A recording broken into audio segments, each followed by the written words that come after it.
It is your prisonplanet.tv memberships that fund so much of what we do here in this operation. And then we're more than happy for the TV show after it's aired live, then be leaked out onto the web to tens of millions of people. That's our goal.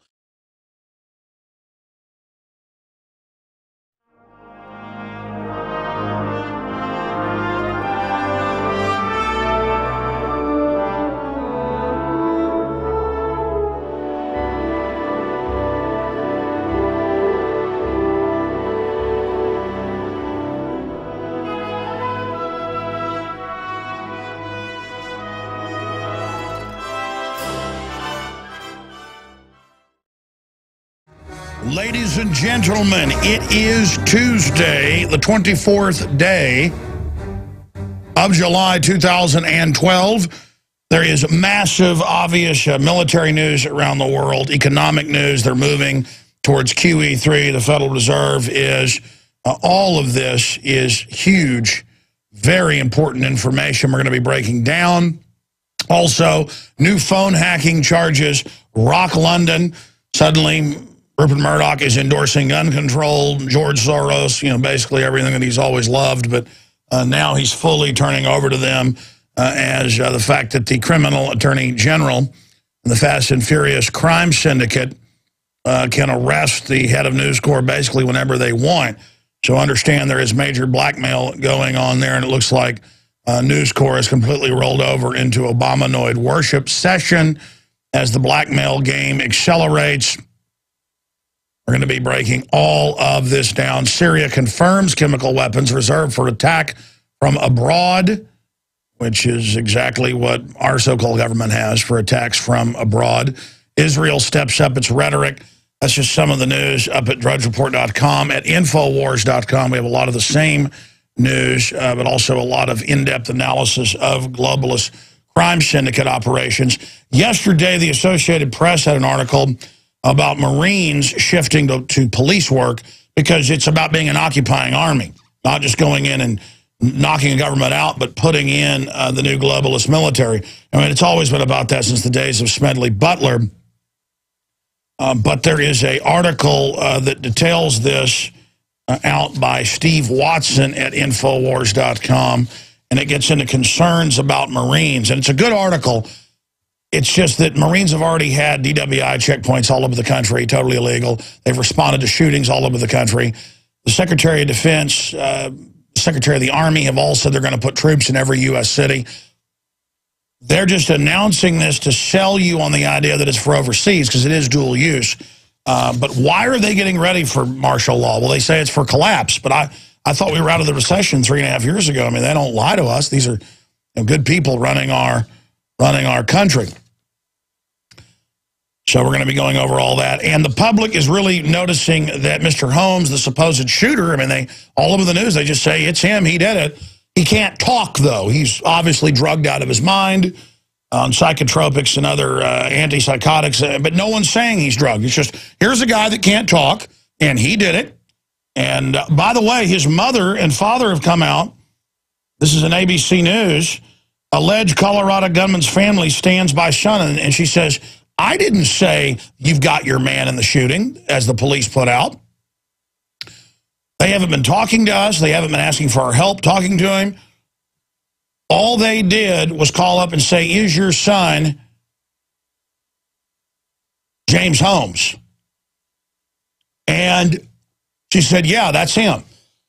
They said, guy with red hair, James Holmes, lives here at this. Yeah, you got your man. That's him. Why? What's going on?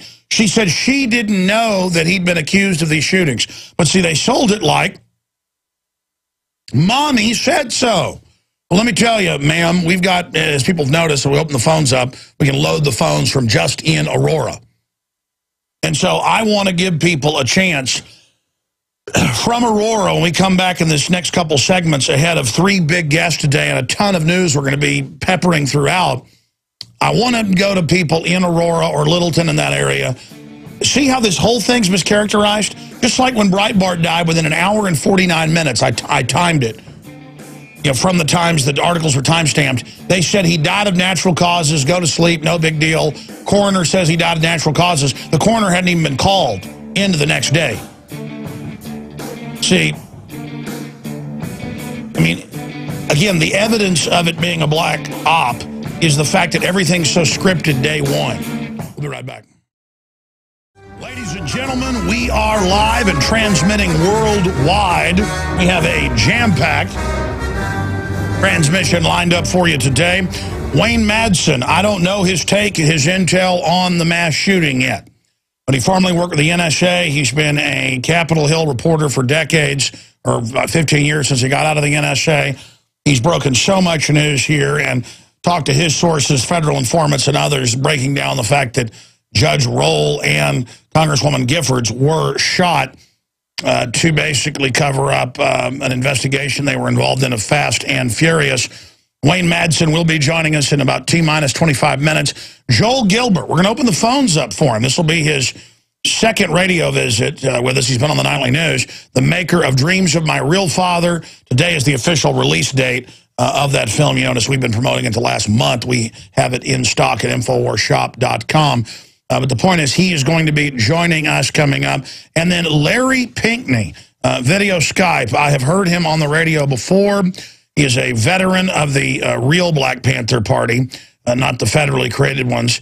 The former Minister of Interior of the Republic of New Africa, a former political prisoner, and the only American to have successfully self-authored his civil political rights case to the United States, United Nations under the International Covenant on Civil and Political Rights.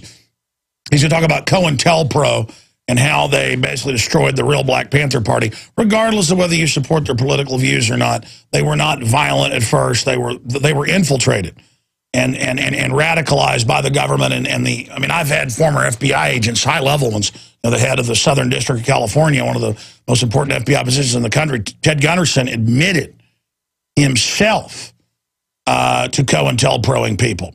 But he'd do stuff like, you know, have women call up their wives and act like they were, you know, calling up and that dating was going on. Kind of stuff that's happened to my wife many times. And you know, he said that's tame compared to what goes on nowadays. Rest his soul. Of course, he died. Was it earlier in the year or was it late last year? So that's coming up. Wayne Madsen, director Joel Gilbert from the film Dreams of My Real Father, and Larry Pinkney. I'm very excited about those three interviews today. And we'll have open phones, I promise, during Joel Gilbert and for the second half of Larry Pinkney today. Obviously got a lot of video clips, a lot of audio clips, big events with Rupert Murdoch and resigning from his papers in England, his control of those. He is being blackmailed by the organized crime syndicate. I mean, you're seeing him endorse gun control now. You're seeing all these neocons. In fact, I had my stack in here from a newscast I shot last night. And I have the stack that was left in here, not the big stack from the radio yesterday that was already out of here, but the other big stack. It was a bunch of neocons on Fox News are saying, no, we should restrict guns. We should ban semi-auto. We should, it was a bunch of shows. Aaron printed me a whole stack of suddenly they're on Fox News going, ban semi-auto, ban them. You shouldn't be able to own them. It's only for hunting. You should only be able to have bolt action. Now, there is the stack. I'm going to find this, folks. This is, there's just so much. I mean, that's a whole article right there of just the fact that they clearly are blackmailing News Corp. And I've been saying this for about a year. I mean, they're arresting the heads of News Corp in England. I mean, a lot of them are still in jail. There's more arrests today.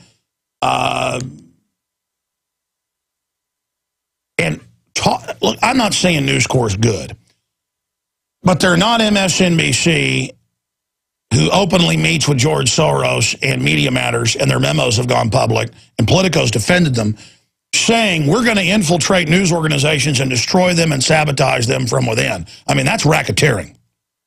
And they're tax exempt. Can you imagine if I tried to be tax exempt and just stand up for liberty when we really are nonpartisan and just stand up for what's right? But I've got to tell you, I mean, I don't agree with a lot of what Rush Limbaugh does. They've been trying to destroy him this year. They're trying to destroy News Corp right now. News Corp has just rolled over, belly up to this. Because the system sees it as a threat, because it at least posed as patriot to get that giant audience, because that is the most popular, you know, idea out there is basic liberty. And so Fox News tries to pose as anti-New World Order enough to get that audience. I mean, look at Infowars.com. We've come from nowhere in the last 17 years. Just, it looks like nowhere, but incrementally building up to the point now where we're as the biggest thing in alternative media, period, bar none. And that's not bragging, by the way. That freaks me out quite a lot because it's an incredible responsibility. And White House groups like Think Progress, run by the White House publicly, are calling for us to be shut down. They're calling for Drudge to be destroyed, basically. And it's very creepy. So pray for us, folks. This is not a joke. This is not a game. My spidey sense has been really tingling. They're getting ready to launch new wars, obviously, not just proxy wars against Syria and Libya, but Iran. All Hades is getting ready to break loose. They're telling police nationwide, get ready for total disaster and martial law in October. I'm not saying that's going to happen, but that is going on. Israel's saying they're going to attack Iran because Iran's planning to attack the Olympics. Does anyone really buy that? And again, I'm not for Iran either. It's just that Israel's lying, ladies and gentlemen. Israel's been caught staging terror attacks before. Jerusalem Post, Haaretz, Ynet News. It's not. They're doing it. And all these governments do it. They want wars so they can stay in office and get no-bid contracts and take people's rights during a giant war. Because let me tell you, they start a war with Iran and the Russians get involved, everybody's going to line up and do what they're told. And they got the checkpoints ready, the Marines, the Army, all of it. All right, I'm going to shut up right there. I want to take calls for the rest of this segment and the next. If you're in Littleton or Aurora, Colorado, and you want to call, or if you know the mother of the Ronald McDonald shooter, who's obviously drugged out of his mind, who they've already convicted, we need to get a hold of the mother because she's coming out saying, the cops called me up and said, does your son have red hair? And is he this person? Is this his name? She goes, yeah, you've got your man. That's my son. And then they went with that and said that she said that he did it. She said, no, they hung the phone up. Folks, this is all a setup. Hey, is this your son? You got red hair? Yeah, that's him. That's him. Yeah, you got the right guy. Thank you. Click. She's calling him for days. Hey, I didn't say that. Hey, I want to meet with him. Hey, he looks like he's drugged up. Hey, what's going on here? We're going to stand by him. Something's going on here. That tells you right there if it's a black op, the parents aren't involved. In these other cases where they're involved in high-level government operations, beyond national security, above top secret, shadow government, COG, Harris and Kleinbold's parents. And again, he comes out of an advanced brain interface. This program, and you can pull this up, Department of Defense wants to wipe bad memories. In fact, we've done the research. Aaron covered it some last night. We've got to do whole articles on this. This is just too much. This is exactly, I said I'd go to your calls, and I'm not right now. 800-259-9231. 1-800-259-9231. 800-259-9231 is the toll-free number to join us. This whole thing, and then all the witnesses saying multiple shooters, smoke bombs from different angles, people letting him in, and now they've got the classic videos that look like actors. Where they're like, I have my ticket. I was there. It was terrible. By the way, there's only one shooter. Be sure to know that. One shooter, I mean, oh, yes, Building 7 fell on its own from the fires, of course. And so the other towers, pancaking, and then it cuts to the same guys in ball caps, all perfectly saying it within minutes of it happening. I mean, this is all staged, ladies and gentlemen. You know, the passport being found and another one being found, all magical. I mean, it just goes on and on. These are staged events to set up the police state to then be pointed at the American people. So I want to hear from you if you're in the Denver area or if you have family that were witnesses to something. A nice lady sent us some photos and stuff that Kurt's going to get up in the next 30 minutes or so at Infowars.com that she went and took at the movie theater. If she can get back through and tell us what happened when she went to take photos. But when they come out instantly with a story, right, Bart, not even 2 hours had passed since he was taken to the hospital, and they come out and say, died of natural causes, nothing to worry about. The coroner says, go back to sleep. The coroner comes out a few days later and says, I didn't say that. We're going to do a full check. Then they've got poisons that metabolize out of the body. Again, that on top of about 100 other things, we have to look at Breitbart as a possible murder. I mean, that's crazy. He says, I'm coming out in the morning with something that will destroy Obama, and then alludes to Obama at communist meetings. And then, as I predicted, I said in a few weeks, because there's threats going on. They're going to release, if they release some milquetoast nothing, oh, look, here's one of his professors at a meeting calling for socialism or whatever. Wow, that's really bombshell. And here is a deer in the woods. Here is a bear doing what they do in the woods. I mean, here is a bird flying in the air. I mean, this was nothing. So he's going to bring out this bombshell. He goes to a restaurant, hangs out with a bunch of people, drops dead, and then we're told, nothing to worry about, go back to sleep. And we're told immediately, don't ask questions or you're crazy. Oh, no, we just have known liars running things who've been caught assassinating people, who say they've got hit teams, saying the president will order secretly murdered whoever they want. They're admitting they spy on everybody without warrants now. I personally get death threats over the years where they want you to know, by the way, I just saw you let your dog out in the back. I'm going to cut your head off. Yeah, that little dog with the blue collar. I am going to cut your head off. Do you understand me? Oh, you got family in the hospital. Hope that, this is the type of stuff, folks. So they're listening to the phones. They've got armies of hardcore criminals that have been put in positions that are mercenaries who like hurting people, who like taking over. It's called tyranny. Tyranny. And we've been sold it's sexy, it's cool, it's fun. Yeah, if you want your wages cut, your bank accounts drained, taxes and fines and fees put on everything, and society collapsing with forced inoculations and chemtrails, then you're going to love the New World Order. Call's coming up.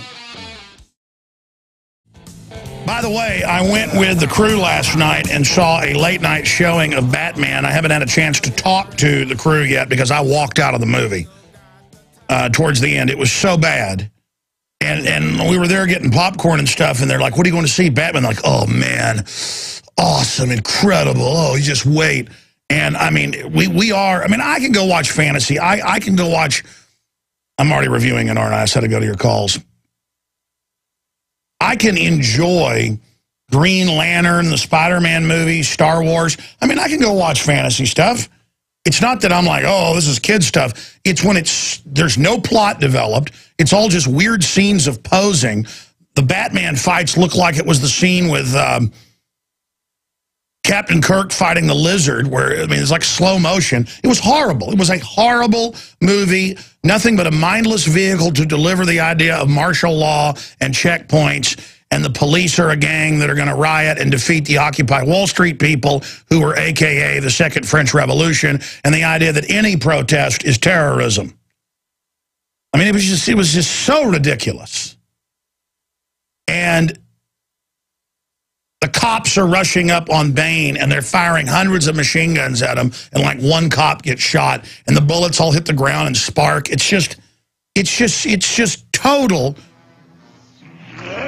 There you go. Ha-ha. They are, if you're not watching this, I guess radio listeners. That's enough. Actually, that's a better fight scene than the movie. I mean, it was horrible. All right, I'm going to shut up. I said we're taking calls from Denver.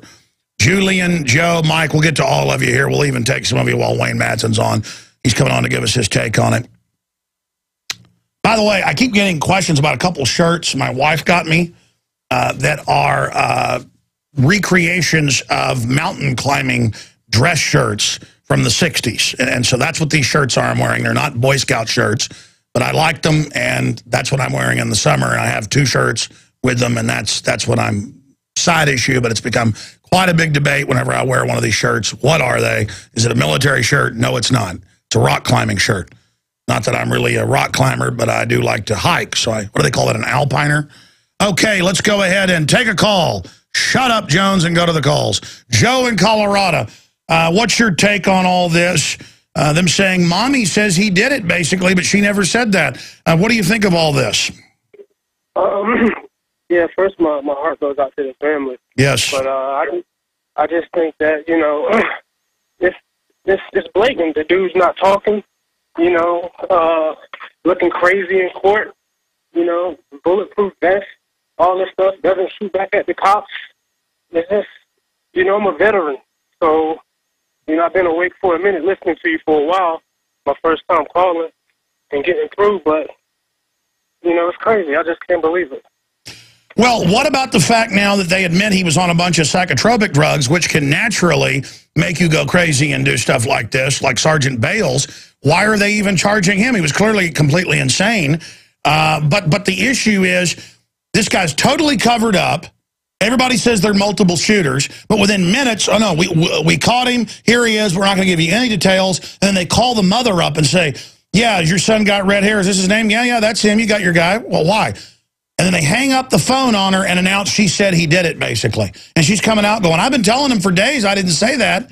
She's having to do press conferences now. Why would they want to say, yeah, his mama says he's the guy that did it, when she didn't say that? I mean, boy, isn't that strong evidence right there? And exactly, because my friend of mine, he's the one that first told me about it before I heard about it. He said, yeah, the mom, actually a couple people told me that. The mom said that, yeah, you got the right one, because they wanted to get everybody's first jump on it, but now anything they hear after that is crazy. Well, again, that's the telltale sign, is when it's scripted. Listen, they also jumped the gun on scripting. On 9/11, an hour before on CNN, they go, Building 7, the 47-story building has fallen.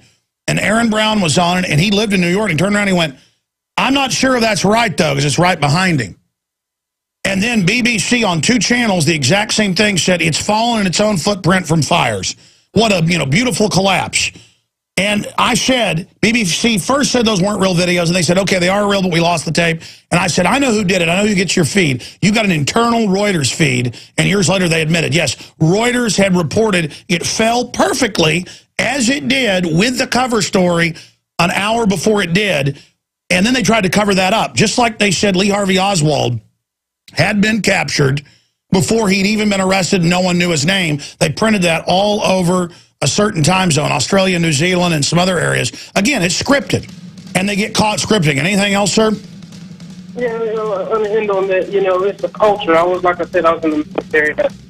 I'll tell you what, stay there. I got Wayne Madsen coming up, but he'll only talk about 5 minutes or so before we start going to calls to get his take on what witnesses say. Stay there, Joe. Then we'll go to Julian, Greg, Mike, and others, all from the Denver area, straight ahead. And we've got former NSA officer, just an incredible journalist, Wayne Madsen, joining us to give us his take.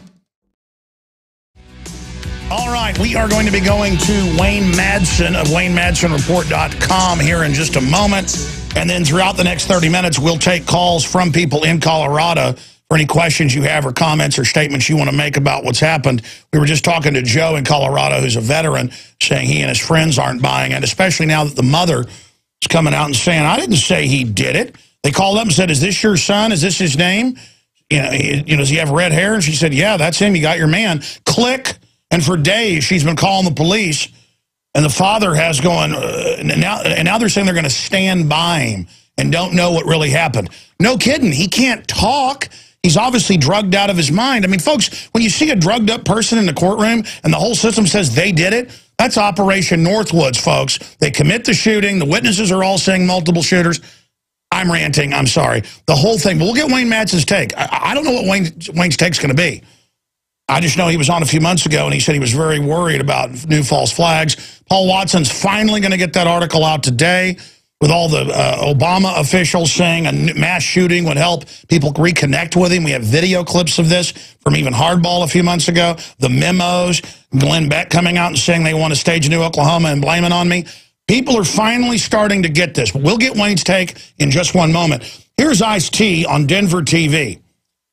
And as usual, it's not an American doing the interview. Nothing against people with British accents. It's just, why are all the newscasters now from England or Europe or something telling us, like, Piers Morgan, turn our guns in, or Felipe Calderon saying, turn our guns in. And I love what Ice-T says. He says, yeah, I'll give up my guns when you give yours up. The government's going to have guns. When other people have the guns and you don't, you're in trouble. That's why gun sales have exploded. People get it, folks. They know.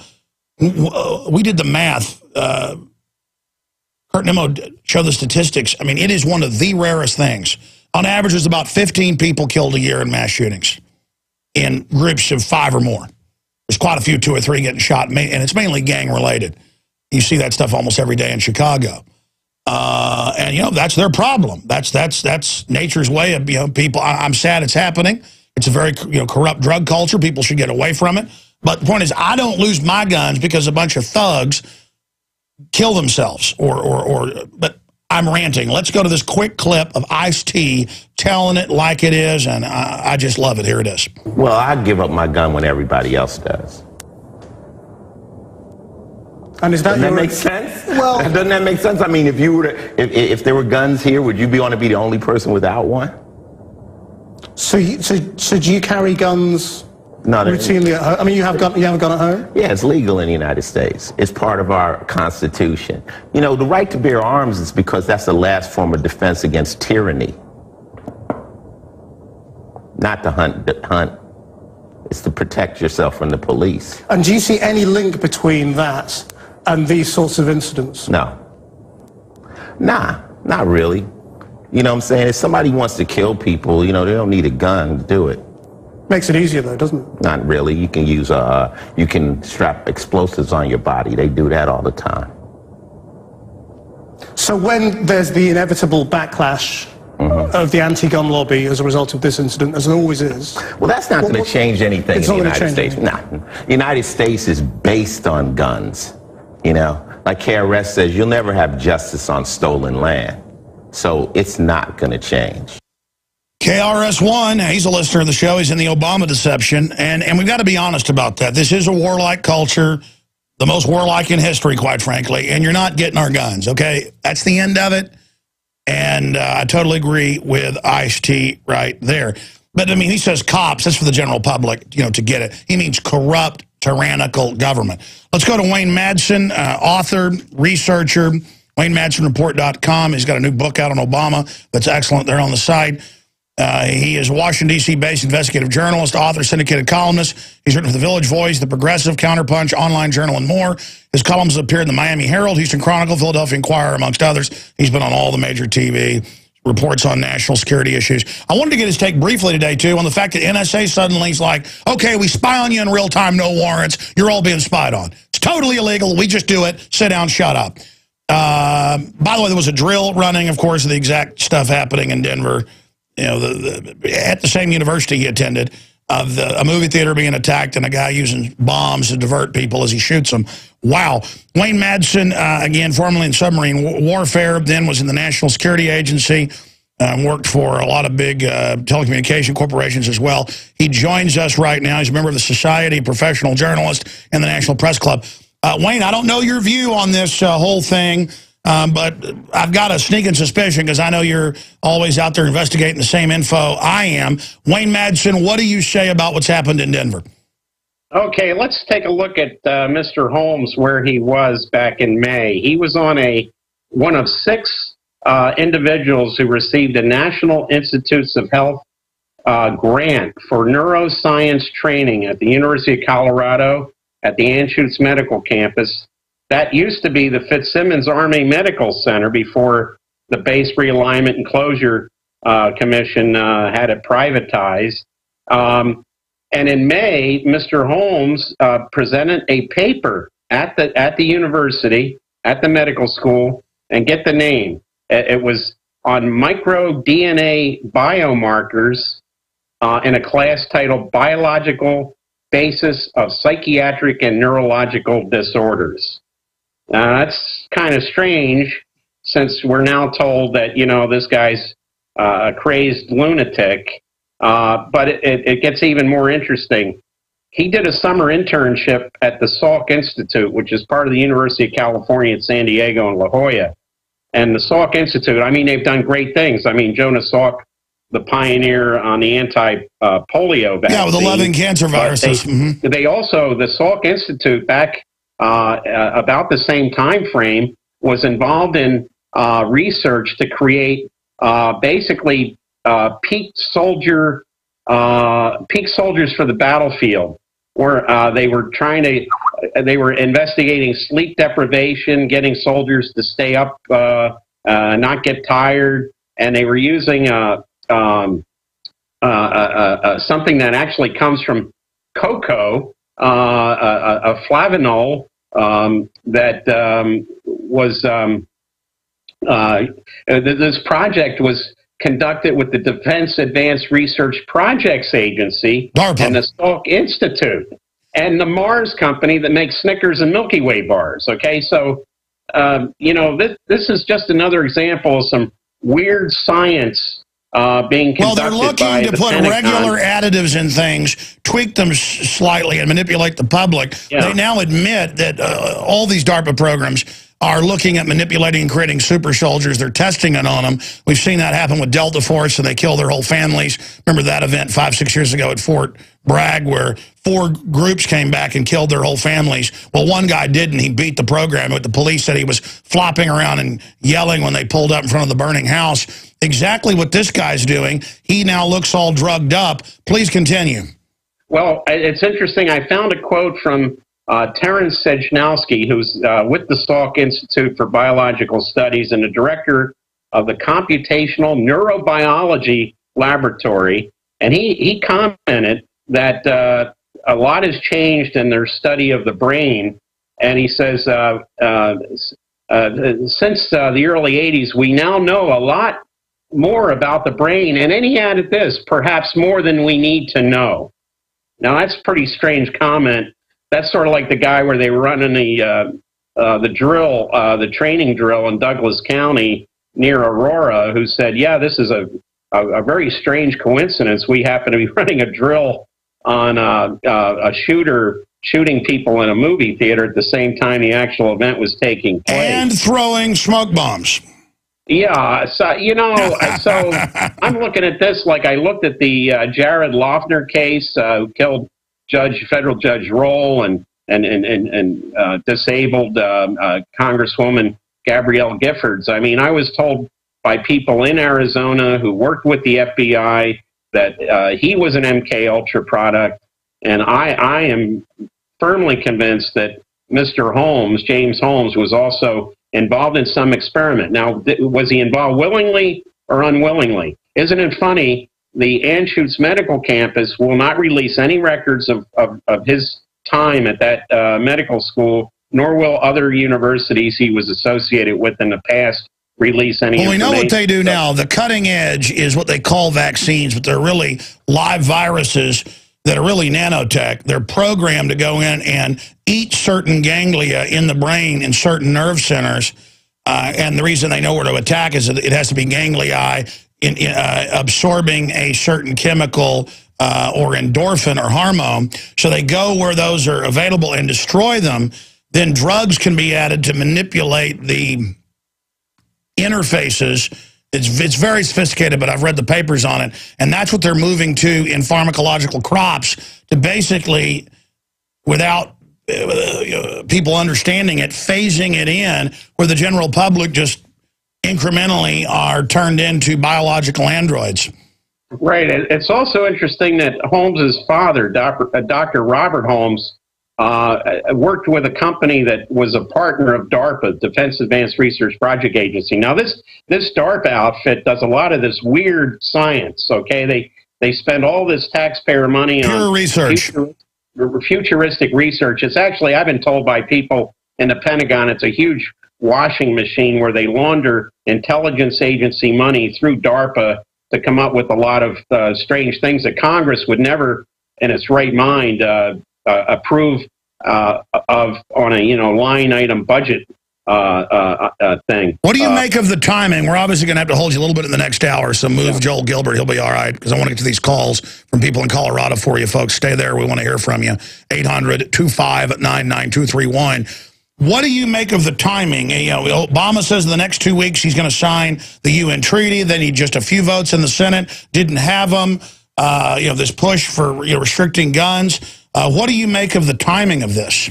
Well, sure took a lot of other stories off the front pages, that's for sure, including all the investigation of Mr. Romney's money offshore with Bain Capital.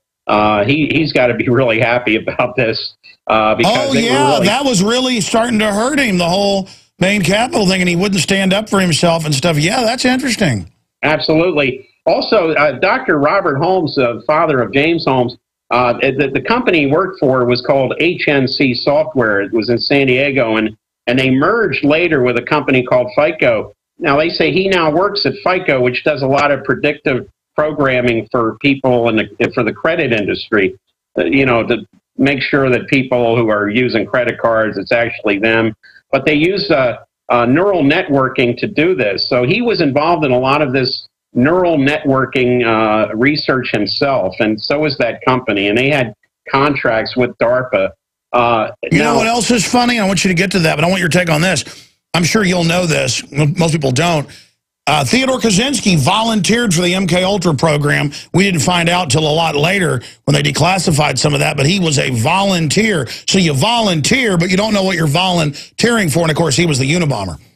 Well, sure. And you look at the whole history of MK What do you find? You find Timothy Leary, who promoted the use of LSD, was part of that, as was J.D. Salinger, the author of Catcher in the Rye. And remember how many presidential assassins where they would go into their apartment and they'd find they only had a couple of books, but one of them was always Catcher in the Rye?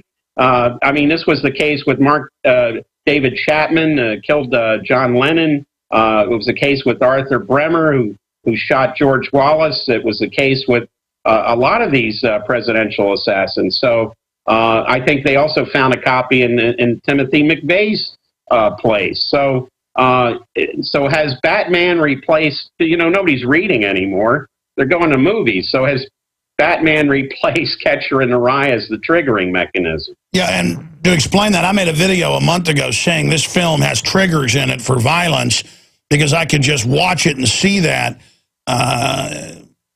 It's just incredible that these films are just backdrops for brainwashing. I want to go back to some calls now, and I want to get deeper into your views on this and then the big NSA scandal that's coming out. But we're going to go to Julian and Greg in a moment. But Joe in Colorado, you were on earlier, but we had to go to break, so I held you over.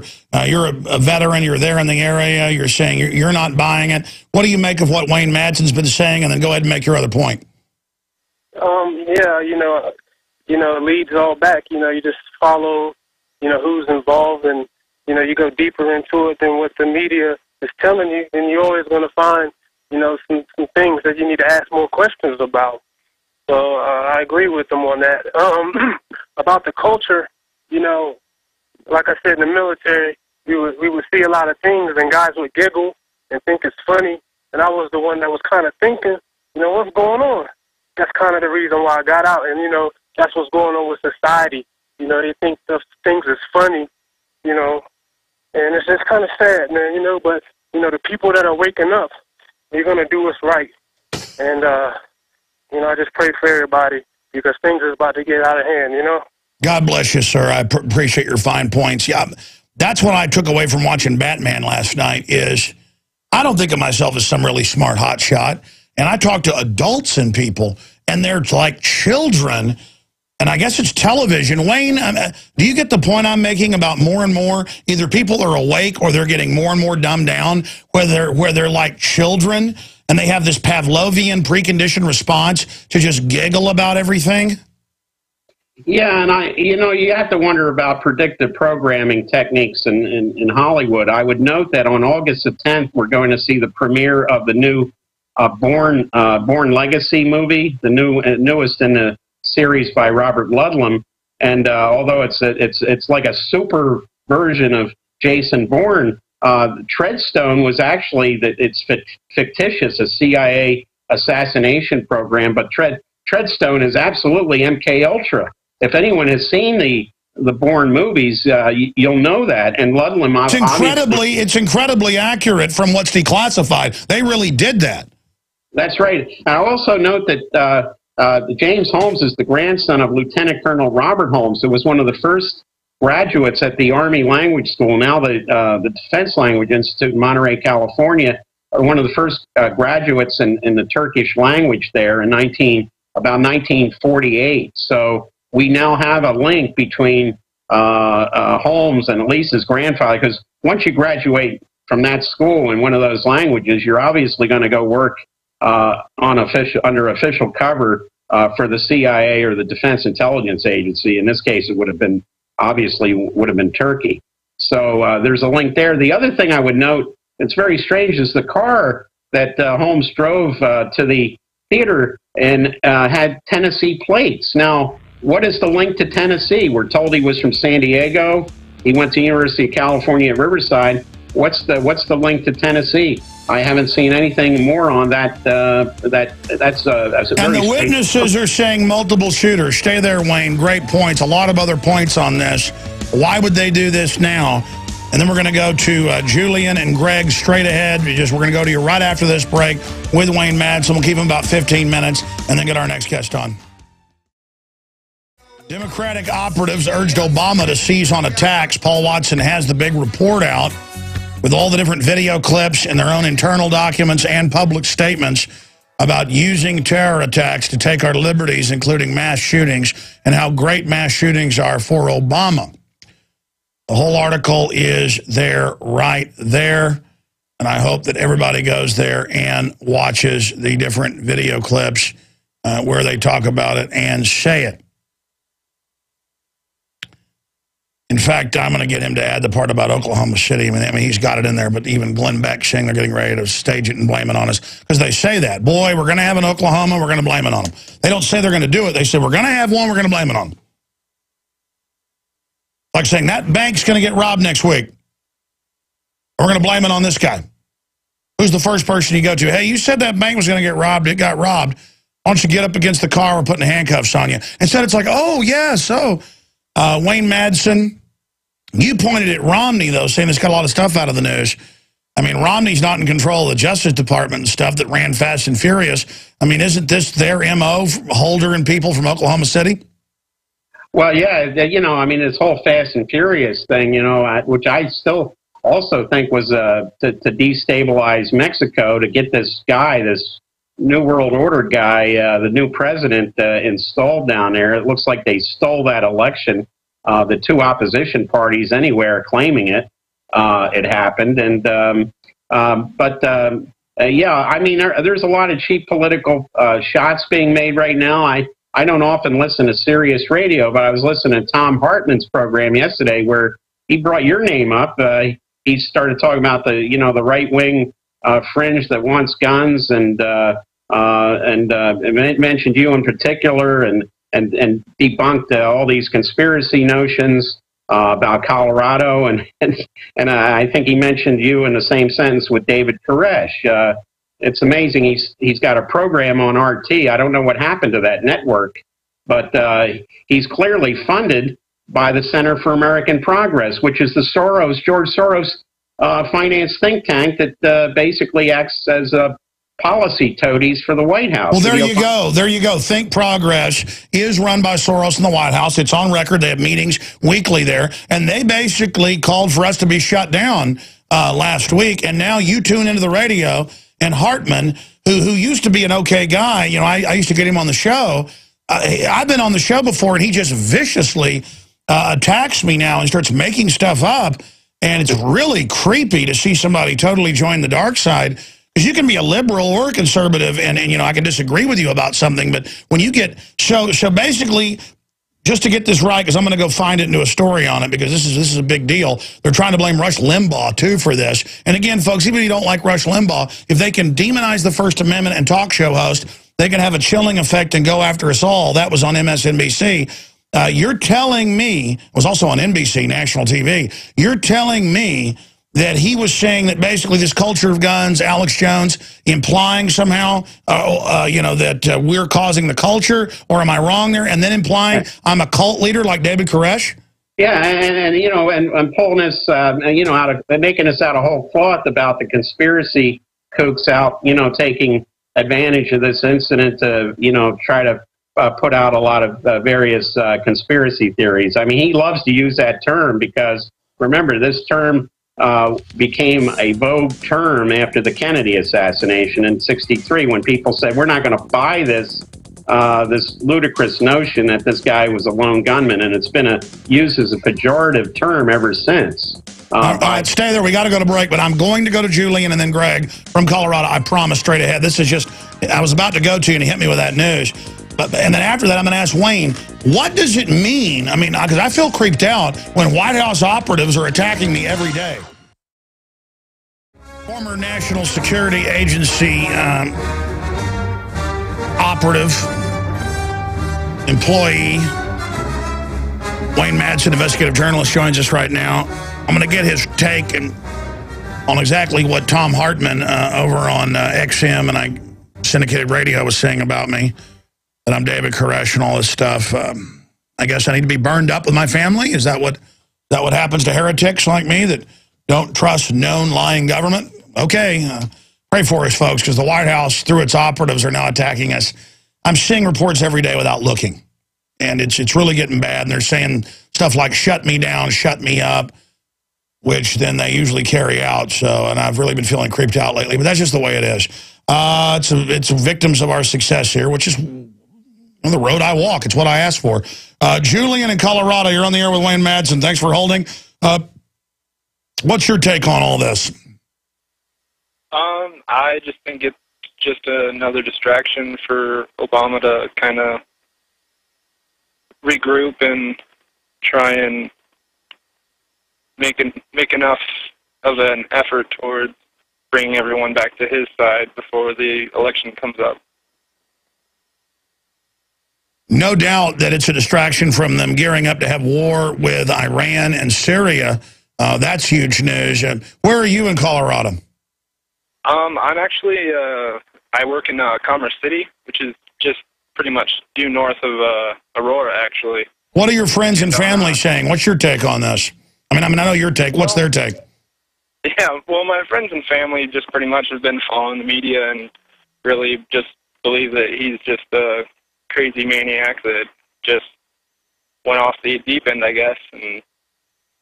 But I mean, I personally think it's a little funny because Friday I came into work around 8 o'clock and I didn't know any about the news until I was off on my lunch hour. And right when I was pulling up, I saw 3 Black Hawk helicopters heading due north from the Aurora area over where I work in Commerce City. Well, probably Miller time after a good mission completed. Thank you for the call. Let's talk to Greg real quick. We're going back to Wayne Madsen. Greg in Colorado, you got any questions or comments? Yeah, thanks. I got some comments. I've seen so many documents over the last few days from Homeland Security and different fusion centers. I saw one, this was literally hours after the shooting from New Jersey, the New Jersey Fusion Center assessment of the mass shooting, and now they're warning of security agents to watch out for people filming, photographing, or videotaping facilities and security posts. Yeah, they're using this as the fear to roll out, just like the underwear bomber was to roll out the scanners. This is to roll out the on-the-street checkpoints. Great point, Wayne Madsen. Yeah, you know, the other thing that I thought was rather interesting was the fact that Holmes's father, the research he was involved with was called cortronic neural networking, which would allow machines to interpret oral and visual stimuli to think like humans. Now, the Anschutz Medical Campus, where the Joker was, supposedly the Joker, if that's who it was, and you know, this thing gets more bizarre by the day. When that was Fitzsimmons Army Medical Center, they pioneered in the research of chips for prosthetic devices for troops that lost limbs on the battlefield. So there is a legacy of this type of research. Exactly. Stay there, Greg. I want to hear more about. Obviously, you work in some security function, but getting these internal alerts. We see a lot of the public ones. They had said that the theater in Colorado would be attacked the month before, and the FBI pulled that warning the day after the attack last Friday. So why would they pull one of their little fear-mongering things? They might say, hey, see, we told you. We're going to come back to that caller and then come back to Wayne Madsen straight ahead. All right, ladies and gentlemen, again, thank you for joining us. It is Tuesday, the 24th day of July, 2012. Coming up here at the start of the next segment, documentary filmmaker Joel Gilbert is going to be joining us about where Obama really came from in the aftermath of his film, officially coming out today, but we've been selling it for the last month. Dreams of My Real Father, InfoWarsShop.com. He's going to be joining us, and we're going to open the phones up on that subject for people. He's already been on once on the radio with us, once on the nightly news, so that's coming up. But I'm holding Wayne Madsen over because he was formerly with the National Security Agency. He's written for the Miami Herald, you name it. He's there on Capitol Hill, and he's concurring that this has MK-Ultra mind control written all over it. Multiple shooters, multiple smoke bombs from different angles. The mother saying she didn't say he did it. They just called him and said, "Is this your son?" She said, "Yeah." Click, and then they wouldn't talk to her. I mean, the whole thing has the scripting, the police chief, day one saying, "Don't listen to conspiracy theories." All of this, the timing, the UN treaty, all of it. But we just had a caller in the last segment who got cut off by the break. So I want to go back to, which caller was it, John? See, now there's more callers from Colorado. Yeah, it's Greg. That's what I thought. Greg was saying he got these Homeland Security Threat Fusion Center warnings. And again, a lot of these are not public, but they're not classified. Send them to whistleblowers at Infowars.com. We got the MIAC, Homeland Security reports over the years. We publish these where they say veterans are the enemy, the founding fathers are trash, gun owners are evil, America's bad, basically. The TSA is running promos the last year. They will be in shopping malls, movie theaters. I mean, this is the rollout. And so we told you it's coming, and he was saying that indeed they're saying, brace, brace, and all over the country there's hysteria. They're arresting people at movie theaters that just argue. If somebody goes out the back exit, even near the end of the movie, they call the police. The theater is flushed out, kind of like if one person goes through security without being checked at the airport, everything's shut down and panicking and fear, but 60,000 dead on the U.S.-Mexico border the last 5 years, nobody cares. Hundreds of heads being dropped off every year in South Texas and Arizona. Nobody cares. I mean, this is just ridiculous. This is the new hype in the make-believe that men in black uniforms are coming to get you. So you're going to give your rights up to men in black uniforms. But Corey, I guess or Greg, I got another Corey there from Colorado. I guess you work in security to be getting these. Just to recap, you were saying within a matter of hours, you were getting all of these messages coming in from different threat fusion centers. So what area do you work in without being too specific? Well, I have a friend that's in intelligence, and he passes information over to me. And I have two documents, actually. One's from New Jersey, from the New Jersey Regional Operations Intelligence Center. And you're right, this is literally hours after the shooting. It has a description of James Egan Holmes, his birth date, his age, warning people now that there could be more shootings in casinos, at malls, shopping centers, sports and entertainment venues, schools, including... Which, by the way, I've said hundreds of times, and we've got to have listeners pull up the videos and audio. I've said the next thing will be at shopping malls and all this to roll out the TSA, and the TSA in the last 3 months has been getting their teams ready in all 50 states, and I said magically this is going to happen. Isn't this unbelievable? Here's another, this is from the document. The greatest threat facing security officials today is that of lone offender or homegrown violent extremists. So this is why they want to keep this lone gunman story going. And here's another document I found, Alex. This is literally from Homeland Security within hours after this event took place. And the document's performance venues, indicator of violence and prospective measures. And again, this document talks about now watching for suspicious reporting, people at TSA checkpoints, talking about, again, malls and shopping centers. No, that's what they're saying is if you argue or videotape, you're a terrorist anywhere. So the First Amendment's terror, and this is the new rollout. Do me a favor. I'm going to put you on hold. I'm going to give you one of our secret bat emails. Will you send that over right now? Yes. Can I mention a few more things? I saw Batman last night, and I did research on Christopher Nolan. He's probably one of my favorite directors. And so many of his films, I have a suspicious feeling that he's awake to certain things. Last night in Batman, they talked about training exercises during the scene where they take down the football games, correct? Well, what happened here with the shooting in Colorado? There were training exercises. There's a lot of indicators. And one more thing, Wayne, I followed your work. You talked about Howard Hughes and the Mormon Mafia connections tying into Mitt Romney. Well, Christopher Nolan has a film coming out, I believe in the next year or the year after that, about Howard Hughes and his connections to the Mormon Mafia and his eventual death. And one more thing, it's no coincidence, but this weekend here in Aspen, I'm about 10 miles from Aspen, We have the Aspen Security Forum taking place, and the who's who of government intelligence. Oh, yeah, the NRA was meeting in Denver during Columbine. I mean, they they did that there to demonize them. It's so obvious. Thank you so much. We've got to move because we've only got 5-6 minutes left when Wayne Madsen of WayneMadsenReport.com. But, I mean, Wayne, how many times did we talk about the new rollout is going to be attacks in shopping malls and movie theaters because they were scripting it, and now we've confirmed the TSA is deploying into all 50 states, rolling out, my goodness, could they trigger a whole line of sleeper agents? Well, there's some countries overseas where if you go into a shopping mall or a restaurant, you've got to go through a metal detector, and there's a report that Michael Chertoff was in Denver just shortly before this attack. He was there.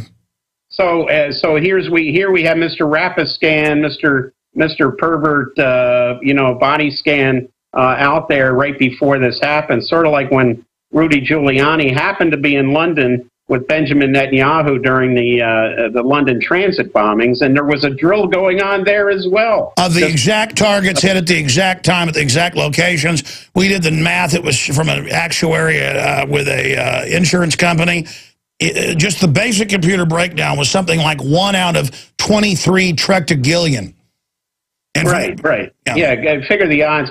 And the other thing I find interesting is this Cortronic neural networking, this man-machine interface.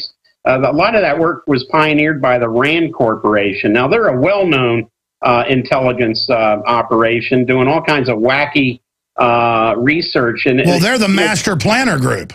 Well, that's right. And, even Stanley Kubrick made fun of them in the movie Dr. Strangelove when he referred to them as the Bland Corporation. So they've had a long history of coming up with really crazy R&D projects. So their fingerprints are all over this man-machine interface, Cortronic cognitive neurology research as well. Unbelievable. Listen, I want to, because you brought this up before the last hour ended, can you just recap what you heard Tom Hartman on a syndicated radio show saying about me? Because, I mean, you were moving quick. Are you saying he was implying somehow that my rhetoric is causing this stuff to happen? Yeah, this is what you're hearing. It's like, there'll be the conspiracy theorists, the kooks will now come out and say there's a plan to seize weapons. He mentioned your name, and then he said, this is the fringe represented by people like David Koresh and the Branch Davidians. And, it's not just Hartman, but you hear the same stuff from these other Obama bots like Bill Press and, Ed Schultz and the rest of them. And it's quite clear that their only reason for existence is to, basically grandstand for the administration. Otherwise, they wouldn't have these corporate jobs that they have if they were telling the truth. They don't have any room. And we see what happens with them when somebody's on MSNBC. They start telling the truth, they get fired immediately. Phil Donahue, one case in point. Yeah, sure. But I mean, it's just so sickening to be funded by George Soros. I mean, Think Progress that they work for is on record a White House front, run by top advisors of Obama. And, I mean, if they're worried about Alex Jones, they've got bigger problems, I would imagine, out there. I mean, people know Obama's a crook. They know Holder's a crook. I mean, it's done. Yeah. And all you do is give us credibility when you attack us. We only got a minute or two left. I want to get you back up soon about this. What do you make of the NSA now in court admitting they're spying on all communications real-time illegally? Well, there were a lot of whistleblowers came to me before Obama started, bringing charges against people that talk to the press. But I was told this years ago that NSA was doing vacuum cleaner sweeps of communications, not for any sort of plausible or a criminal predicate, but just to surf the ether, trying to find what people are thinking, what their politics are, and put them obviously in databases. They're labeled, as threats. And this is what's going on. And they're building this huge facility in Utah where they're going to maintain all this data. And you worked there. I mean, this is super, super creepy. and totally illegal. And now Chertoff in Denver said we need the NSA to spy on everybody. That's the answer because of the shootings. Very disgusting. Absolutely. And, you know, there's a long history of NSA using dupes like Robert Morris Jr. in '88 at Cornell, who released the Internet Worm program. His father was the chief scientist for NSA when that happened. And, of course, now that kind of thing is used in cyber warfare strategy on a daily basis. Well, it's just like our government with Israel released Stuxnet, and now they're using it as the excuse to try to take over the web and take our freedom on the web. It's ridiculous. Absolutely. And, you know, again, there is no check and balance. The Congress is not doing its job at maintaining supervision over these wacky agencies. Should I be concerned now that on a daily basis Soros fronts are attacking me? I mean, I used to it was every few weeks. Now it's every day. Should I be worried? I don't think so. I mean, Soros, with all his money, I think he's very vulnerable. All right. Thank you so much, Wayne. MadsenReport.com. Find his new book there. Okay, coming up after Joel Gilbert leaves us, I'm going to get into the national hysteria where they find a drunk with a backpack and moonshine, and it's like, Batman, run for the hills. I mean, if they see a bump on a log, it's just fall to your knees, shake in fear. Bane's going to get you. Ronald McDonald Joker is going to pop out and kill you. Only Obama and TSA and all the grocery stores can save you. I mean, it is so frightening what's happening. Oh, my gosh, we need martial law immediately, which is all the new Batman movie promotes. I mean, this country is in a fantasy land coma. That's what's going on here. They've admitted all over the news that his real name was Barry Soetoro, and no one knows where he was really born, but he said for 16 and a half years he was born in Kenya on his own PR press releases. But it looks like he really was born in Hawaii. But Frank Marshall Davis, the film Dreams of My Real Father is available at InfoWarsShop.com. We've had it the last month because they graciously let us put it out first. Today is its official release date. And I wanted to get Joel Gilbert on to give us his take on the aftermath of people starting to see the film, what he makes of Obama and the UN gun treaty. And I want to take calls for Joel Gilbert, any questions you have for him, at 800-259-9231. We'll get to Corey from Colorado as well, but 800-259-9231. Questions for Joel Gilbert about the film. Joel, thank you for joining us today. Good to have you here with us. Out of the gates, I've got to ask you, we've got an article up at InfoWars.com with all these top Democrats saying in the last 2 years that a mass shooting would help Obama connect with the public, but in Oklahoma City would be even better. And now the mother is saying she never said her son did it, that they made that up. They're reporting multiple shooters. I mean, if they ran Fast and Furious, which is a false flag attack, to blame the Second Amendment, would they do something like this? I mean, I know there are folks that say they want to kill 25 million of us in re-education camps, but I guess they wouldn't do something like stage a theater shooting, would they, Joel? Well, you almost, I hate to say it, but you can't put anything past them because the capitulation, the lies, the dishonesty of the national so-called mainstream media, and then some, becomes more and more disturbing every day. I was at the National Press Club in Washington last week on Thursday, and I gave a 30-minute speech, and the first thing I said was, any journalist in this building, in the National Press Club, all they have to do is come down and watch the excerpts from my film, Dreams from My Real Father, and they can win a Pulitzer Prize. All you've got to do is talk about the evidence that Obama sold himself to America as the multicultural ideal, a man who stood above politics. That was the story because his father was a goat herder from Kenya, and he would bring people together. And as a result, people perceived him as a nice man and with an inspiring family story, and the national media went with that. But in my film, which you have on your InfoWars store, Dreams from My Real Father, I demonstrate that Obama actually has a deeply disturbing family background, which he intentionally hid, that his real biological and then ideological father was a Communist Party USA propagandist and Soviet agent, Frank Marshall Davis. Now, while voters will overlook some fudging by politicians to create a false background and promote it to hide an agenda irreconcilable with American values, is totally unacceptable. And the only reason he's able to get away with it is because the media will not tell the truth. So don't trust him with anything. That's what I say. And now they're having to admit that, okay, his dad wasn't tortured by the British in Kenya. It wasn't even his dad. They're having to admit that a lot of these photos are photoshopped and things. I mean, who is this guy? I mean, I agree, Frank Marshall Davis, he talks about him like he's his dad.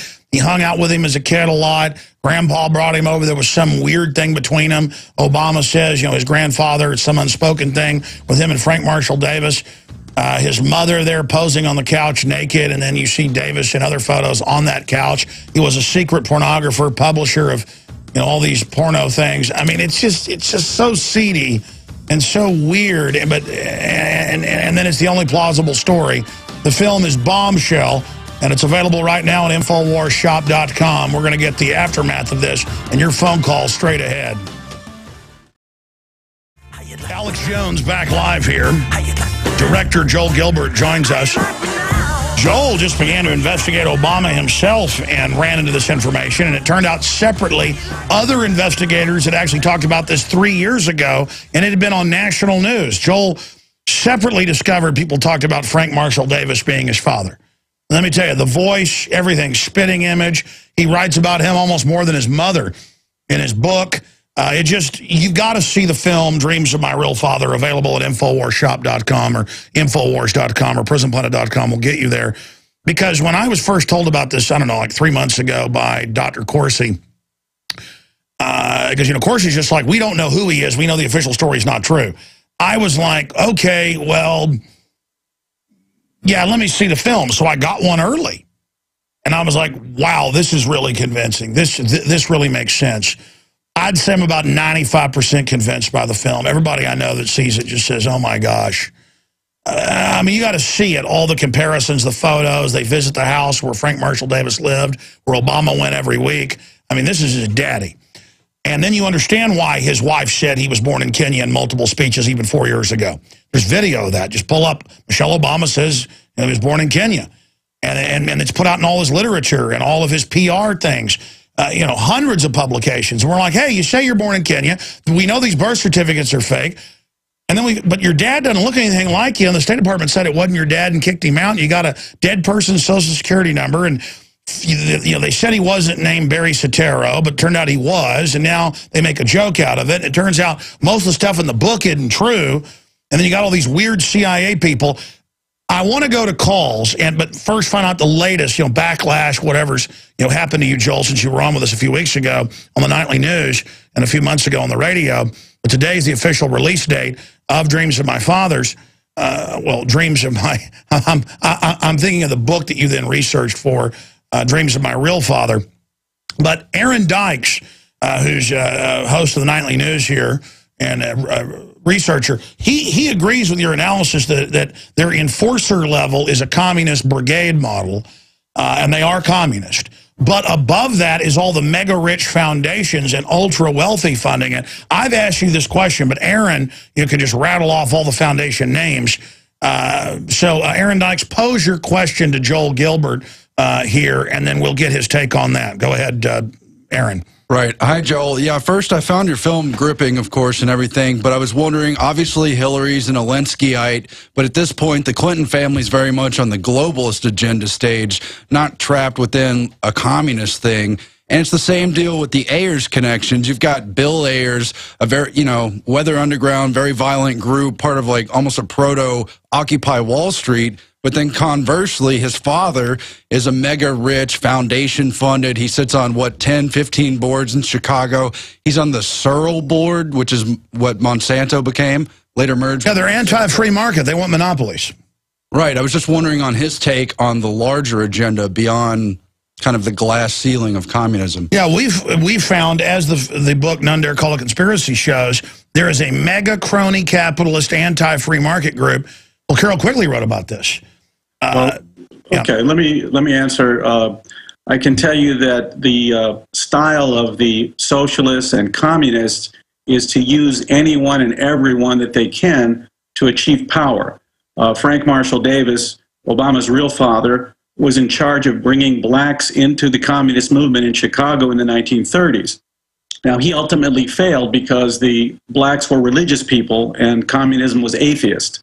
Obama goes back to Chicago, follows in his father's footsteps in reverse some years later from Hawaii to Chicago, and he has much more success in recruiting black people to the socialist movement, to ACORN and all the affiliated movements. I can tell you that the communists consider minorities, blacks, Hispanics, rich people, oligarchs, the middle class, simply as pawns that will be discarded once they achieve power. No, I know. I understand that. Why do the mega rich, in so many cases, fund communists? I think that they can control them and they won't be able to cut off their funding at any point. But I think their interests will ultimately collide and those two groups will eventually part. And I even have new information on Obama that we came out with just last week. I think we sent it in, that we actually discovered on Obama's own Facebook page. He has a picture of him at 12 years old with his mother, grandfather, and half-sister, and we see the hand of Frank Marshall Davis, a black man's hand attached to Ann Dunham. Obviously a Photoshop forgery. Now, this is incredibly bad. Why are always the forgeries so bad?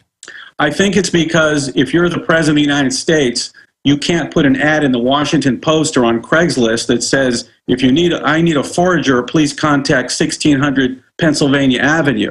You have to rely on someone very, very close to you that would never testify against you. It has to be literally a close person or family member who happens to know a little Photoshop. So that's why I believe he's stuck making bad forgeries. And if you look on Obama's Facebook page or on my website, obamasrealfather.com, you can see an obvious forgery from Obama where he's doing a pattern, what I say is a pattern of document forgery to hide the role. Yeah, we've got the new video. We're rolling it right now. In fact, I'm going to have, guys, ask Kurt Nemo, please, to post this in the tiles at Infowars.com right now. Thank you so much. You're absolutely right. I mean, this is just crazy. But undoubtedly, from your own research, there are the mega rich funding communism, and what they want is a world monopoly where the globalists are exempt from the laws, but within the country, they squeeze and destroy the middle class. I think the middle class has always been a target of the communists all the way back to Bill Ayers and the Weather Underground. They hated the middle class, and Obama's lie of his campaign is to say that he wants to help middle class families. In fact, socialist economies don't have a middle class. They just have one lower class. All these policies, health care, wealth redistribution, it's all about eliminating the upper and middle class to create a massive lower class with political elites that control the wealth and control the government. We've seen it a million times in Europe, in Russia. No, it creates hell on earth. Larry Graffwald, as you know, you're speaking in a conference with him very soon. He was on about a week and a half ago with us, and we were playing the clips of where they were talking about how they were going to put 100 million in camps, kill 25 million, and licking their lips. I mean, mainly these are a bunch of just gibbering, demonic, psychopath control freaks. And the disturbing part is, no matter how much good information we put out, I put out this film as a cohesive understanding of Obama's life history from his tutelage from his real father, Frank Marshall Davis, through his relationship with Bill Ayers and the Ayers family. And we can't get the media to cover it. So I told you a couple weeks ago that I was going to announce a way to reach everybody in America since they would not cover this important story. So now I'm going to tell you what it is. We are mailing, we've secured funding to mail, starting, it's already in the process, starting 2 weeks from today, we're going to mail a free copy of a couple 100,000 DVDs to addresses in Ohio and Virginia. That's starting in a few weeks. And from there, we're going to expand across all the United States as much as we can, depending on the funding we get. And that way, there'll be a grassroots knowledge of this story. People can really see what Obama's real deadly Marxist agenda is for America and how it will really affect the middle class. And it's nothing about helping them. It's about eliminating them. Hey, what about mailing 10,000 to Congress? That would be effective as well. Well, I was on Capitol Hill last week, and I dropped several copies amongst sympathetic, hopefully, members of Congress. But generally, they're afraid to talk about it. A lot of the mainstream media say, we've seen the film, we agree with you, this is shocking, this is blockbuster, but we're afraid. We're afraid. And I said, look, we're going to send out hundreds of thousands of copies. And they said, well, once people talk about it more, then maybe we can talk about it. So I appreciate you, Alex, that you're unafraid. Well, it is important for people to hit the barbed wire first so others can follow the trailblazers like yourself.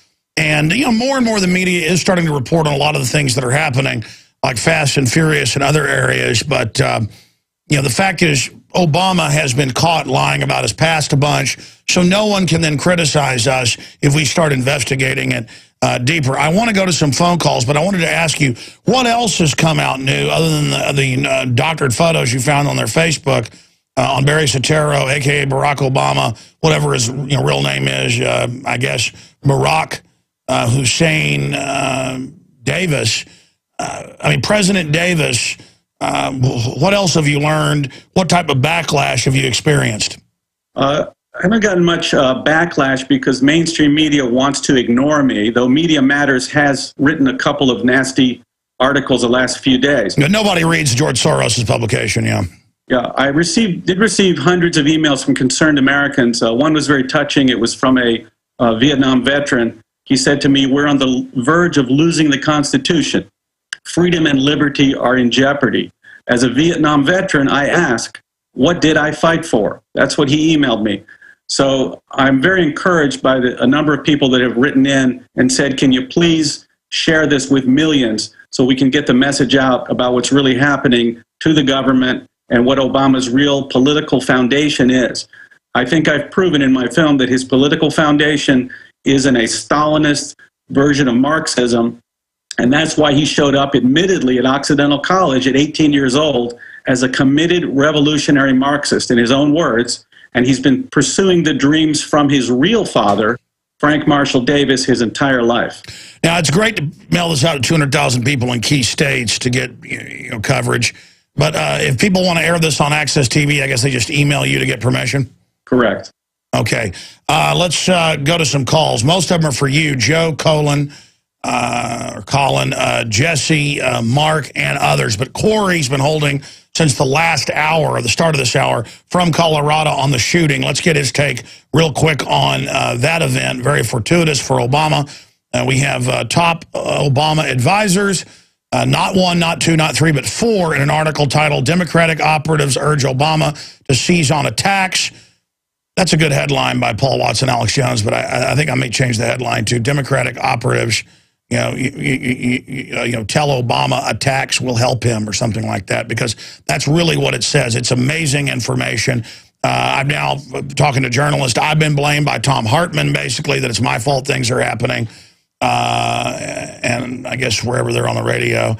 And then I guess I've also, Rush Limbaugh's been blamed, by NBC. They said, talk show hosts like that. And they hearken back to Clinton after Oklahoma City blaming people.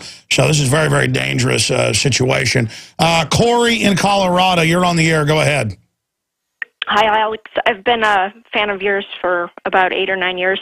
I've bought all your videos. Well, thank you. I wanted to tell you something that I think is kind of important. Years ago in that tech shooting, you were gone that day, and I drove home, saw the flags were half-staffed, and I came to my office, I turned your show on, and the other gentleman was there, and you were gone, and they put us on the air live, and those kids, as you know, were being shot at. They were listening to your show. We were telling them to run from the black ops, that they were not there to protect them, and at that particular time, I was a personal friend with a black op. He was running for his life because he left the black ops, and they wanted him to go do a mission, and he refused to do it. So he was in hiding. He was calling me from all over the country and all over the world in hiding. But right after that tech shooting, and I was on live on the air on your show exposing that, within 45 days, a black op helicopter came over to my house and flew right above my house, and I could see the pilot's face. Well, ma'am, a lot of that is they fly around with infrared cameras and grids looking for marijuana growing, and it's wrong to have the Department of Defense doing that. But just because a helicopter flies over your house does not mean they're coming to get you. But I appreciate your call. Let's go ahead and talk to now the first caller holding, listening on 90.1 FM in Austin, Texas. Mark, you're on the air with the director of Dreams of My Real Father, Joel Gilbert. Go ahead. Yes, sir. Well, Joel, let me tell you that I ordered your movie through InfoWarsStore.com or what have you with the address, and I loved it. It was perfect. You did a very great job, and I felt like a fat kid trapped in a cake factory, you know what I mean? It was just one of those things where I couldn't stop watching, and I've been working for years on getting my fiance to wake up, and she finally woke up after this movie. Yeah, it's chillingly convincing, to quote my dad, because my dad came over and got one like a month ago when we first started selling it, early before it even came out officially, and he said, I want to see this, and I saw him a few days later. He was out visiting with his grandchildren, and I said, well, what'd you think of it? He says, chillingly convincing, and I said, ooh, that's a good quote, chillingly convincing. Do you have any questions for Joel Gilbert? Yeah, one thing about the whole fake documents issue, I think you're just being a tad bit naive on that, because even the most corrupt president always has very expert, Photoshop people at his disposal. I think the reason they're doing that is because, and Alex, I'd like your comments on this after I ask, I'll hang up and listen, but I think that he's doing it because of the whole, we have to show you what we're doing before we do it to you issue. Everything has to be laid out. You have to have signed off on all of it, and they're just making it obvious, and they're rubbing it in our faces. Well, I don't agree. I think it's very hard to forge documents and keep the loyalty of a person who would go to jail for forgery. That has to be someone very close to you. So I wouldn't think it's any more complicated than simply Obama puts out these documents like the mysterious hand of Frank Marshall Davis that they accidentally left in the photo with Ann Dunham, who they photoshopped in. So I think it's a pattern of document forgery to hide Frank Marshall Davis by amateurs. Well, Joel, let me raise this point. I've talked to a lot of retired, pretty famous intelligence operatives. One of them's Dr. Steve Pachinik, and he said, you don't have to worry too much about them killing you, though you've exposed this bin Laden hoax. And so he said they might come after you for that, because he said he got a lot of current and former British MI6, Mossad, and U.S. intelligence called up, basically, getting in his face about it when he came on and said that whole thing was fake. He said it years ago on the show and said they would do it later. But the point is he explained they like to get big committees and NATO and the UN to agree. So everyone votes, and then everybody has plausible deniability for murders and crimes. That's why Obama wants this authorization to kill U.S. citizens from Congress secretly. He can then say, well, I have a law, NDAA. And so there's a lot of paperwork involved. You don't just go to one of these, sure, they'll create fake documents for agents to infiltrate countries, but when it's the president, the blackmail power of that, and especially when you're not trusted in agencies of government, because there's a lot of good people in there, you've got to go to your wife. You've got to, I know Corsi thinks he knows who's doing it. Do you guys have any idea? Because Corsi hasn't said so far. I haven't been researching that. I know that the sheriff's office in Phoenix has a person of interest as to who's been forging these documents. But it's been a pattern of forgery, a pattern of intimidation that I see by Obama, intimidating the Supreme Court, trying to engage in all kinds of anti-democratic behavior that's typical of the Marxist worldview to impose a type of Stalinist Marxist agenda upon the middle class. You mean a North Korean heaven? North Korea, East Germany, this is what... Because, wait a minute. I'm going to challenge you. Obama said if you have a business, you didn't build it. You didn't make your film, Joel, and I'm not doing this radio show. The government's doing this show right now. Of course, we shouldn't joke. They've got EAS taking over radio more and more. Thank God for government. Joel Gilbert is our guest. Joel, the way Mitt Romney's acting, when Obama calls him a criminal, Romney doesn't respond with, hey, you ran fast and furious. Romney is just floundering around. People say, well, he's the lesser of two evils. More and more, I think Romney may be a ringer. If not consciously, his handlers are. Now Rupert Murdoch is endorsing gun control. So is Bill Kristol. So now if I'm not for turning my guns in, I'm a liberal now. In the new world, you're a liberal if you're not for communism. You're a good conservative if you're for turning your guns in. Well, it's amazing how you talk about Rupert Murdoch.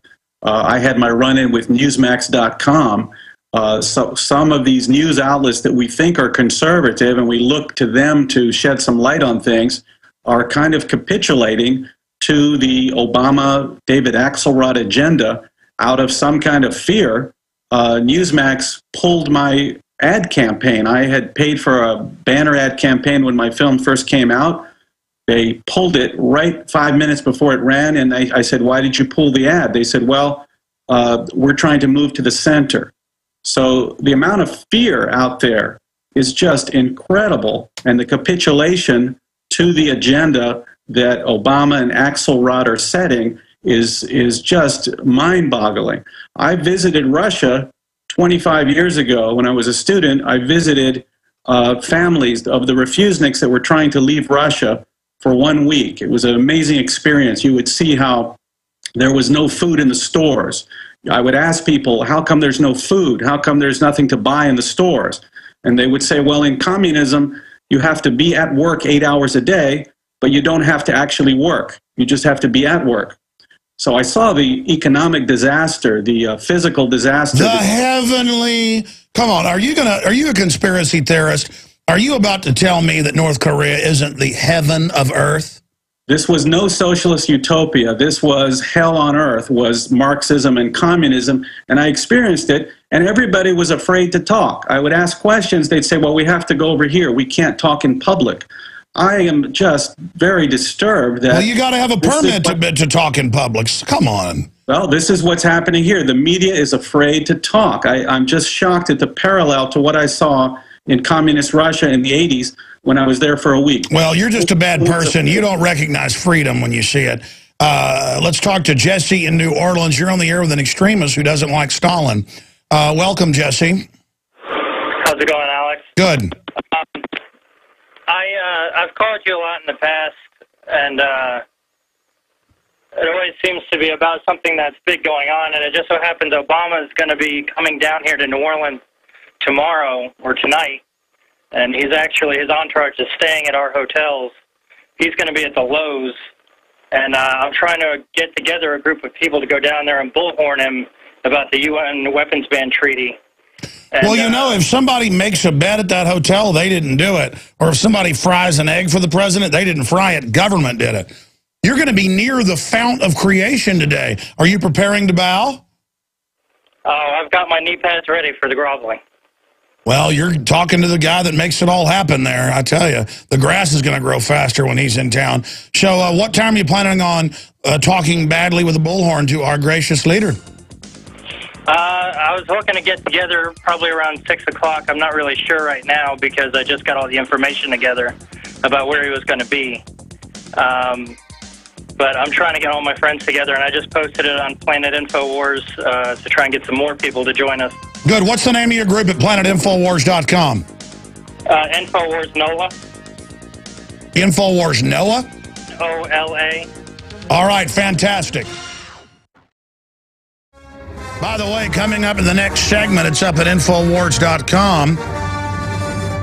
Shooter James Holmes didn't build his supposed theater attack. Obama did. And in this case, it's actually true. He built it with unemployment checks and welfare, $20,000 of body armor and all the rest of it. Of course, the guy can't talk. His mother says she didn't say what she said, but let's just believe the official story of the former intelligence chief of Mayor Bloomberg, who's sworn to get our guns, who's the police chief out there, who in his first press conference says, don't question their official story. Well, there you have it. It's official. Joel Gilbert, let's continue with some more calls. Colin in Texas, you're on the air. Thanks for holding. Hey, Alex, no problem. I just wanted a quick comment before I ask my question for Mr. Gilbert. You should put a picture of Obama looking at that Ronald McDonald killer saying you didn't do that, government did that. That would be funny. But my question for Joe Gilbert over here, I'm an info warrior down here in Texas. I always try to talk to everyone I know about real issues and real things, and most of them are sheeple, and, you know, they don't want to listen to anything, especially about the birther stuff. So if I could get one fact that is shocking and maybe easily verifiable by Googling it from you that all the info warriors out there could use, that'd be great. Okay, I'd like to tell you that there's one quick factoid that would help the cause, but you have to remember that Obama spent 4, 5, 6 years creating this false identity as the son of a Kenyan goat herder, and he would then bring people together because he had a multicultural ideal. So you've got to have them buy and watch the film because it puts it all together in a cohesive way where they can understand that Obama's real father was this Communist Party USA propagandist and Soviet agent, Frank Marshall Davis. He's the man who also raised him, his ideological father, and everything falls into place once you see how it works. Thank you. Let's jump to the next caller. Joe in North Carolina, you're on the air with an evil person engaged in the First Amendment. Could be, man. Could be. Who knows? Hey, Alex, quick question for you. How many mass shootings has occurred since '08, since he actually took office, till now? Does anybody know? Quite a few, or? There's been less than 10 big ones, but about 6 or 7 big ones if memory serves, and a lot of gangland stuff that's real. But there have been some real Prozac heads that, you know, go and shoot 5, 6, 7 people. Why do you ask that question? Or isn't that kind of out of the ordinary for, you know, in a particular term for a guy who's knowingly against the Second Amendment? What, are you next going to say he shipped guns to Mexico to blame the Second Amendment? Now you're really a conspiracy theorist. Even though that's admitted, it still doesn't exist. Yeah, true. I was just wondering if we had the numbers on that. And we need to look that up. Do you have a quick question for Joel Gilbert? Joel, you're doing a good job. I haven't seen your movie, but I'll be sure to go in and take a look at it. Thank you so much. Yeah, folks, look, it takes money to run this operation, a lot of money. I mean, a lot of money for me. Certainly not George Soros, who gets banker bailout money and then funds MSNBC and all these other attack groups. But it takes $4.5 million a year to run InfoWars. I've got close to 45 employees, crew members, contractors now. We're really trying to launch and reach even more people with this platform. So it takes a lot of DVDs to get there. Well, it isn't just DVDs. It's advertisement. It's a bunch of things. It's memberships of PrisonPlanet.tv. We are pumping a lot of money into this operation. So buy the film. You support us. You support Joel Gilbert. Buy all the products. It's all stuff I believe in. You know, the Pro Pure water filters, InfoWarsShop.com. Joel Gilbert, we'll talk to you again soon. Thank you for joining us. Thanks for having me, Alex. All right, there he goes. We're going to come back and get another amazing guest on to look at forms of government persecution. And then we're going to continue with news looking at all of this. But if anybody thinks Mitt Romney's going to save them, they're crazy. Just like I told you, Obama isn't going to save you with Bush. Okay? They're bought and paid for. Now, we had Joel Gilbert on earlier, filmmaker, and every time, and I'm trying to basically inform him from my perspective, every time we bring up the fact that rich ultra elites are actually funding communism and socialism, not to empower people, but to get control of them, and that it's really a form of crony monopoly capitalism. I mean, Carol Quigley wrote books about it. All the globalists have talked about it, and when I bring it up, people just don't get it.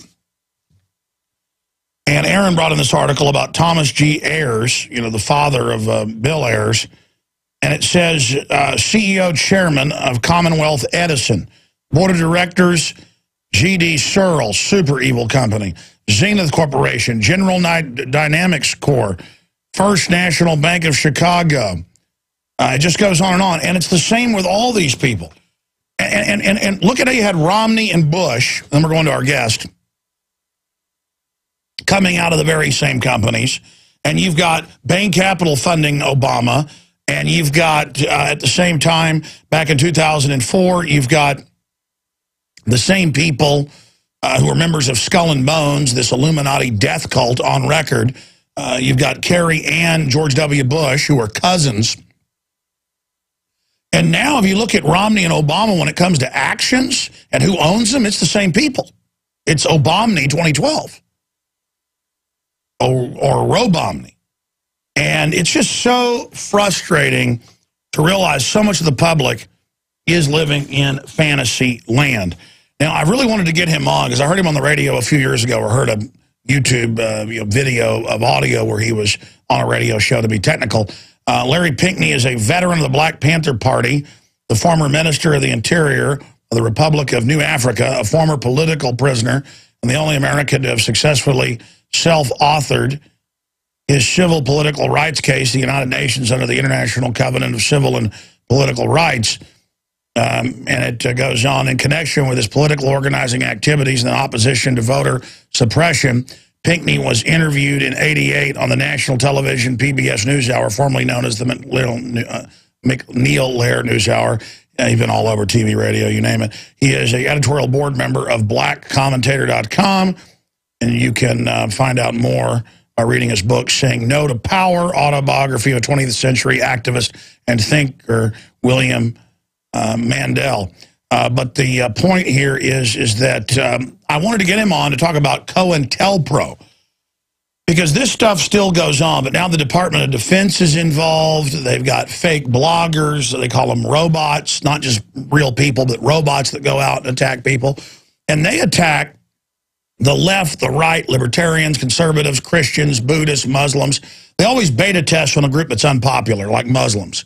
But really, the whole thing, if you look at it, is while they've got all the good old boys with the John Deere hats hating the Muslims and ready to give up their rights, actually, you get the government documents, it's all demonizing the good old boys. There's a global corporate takeover of this country. They brag they've done it.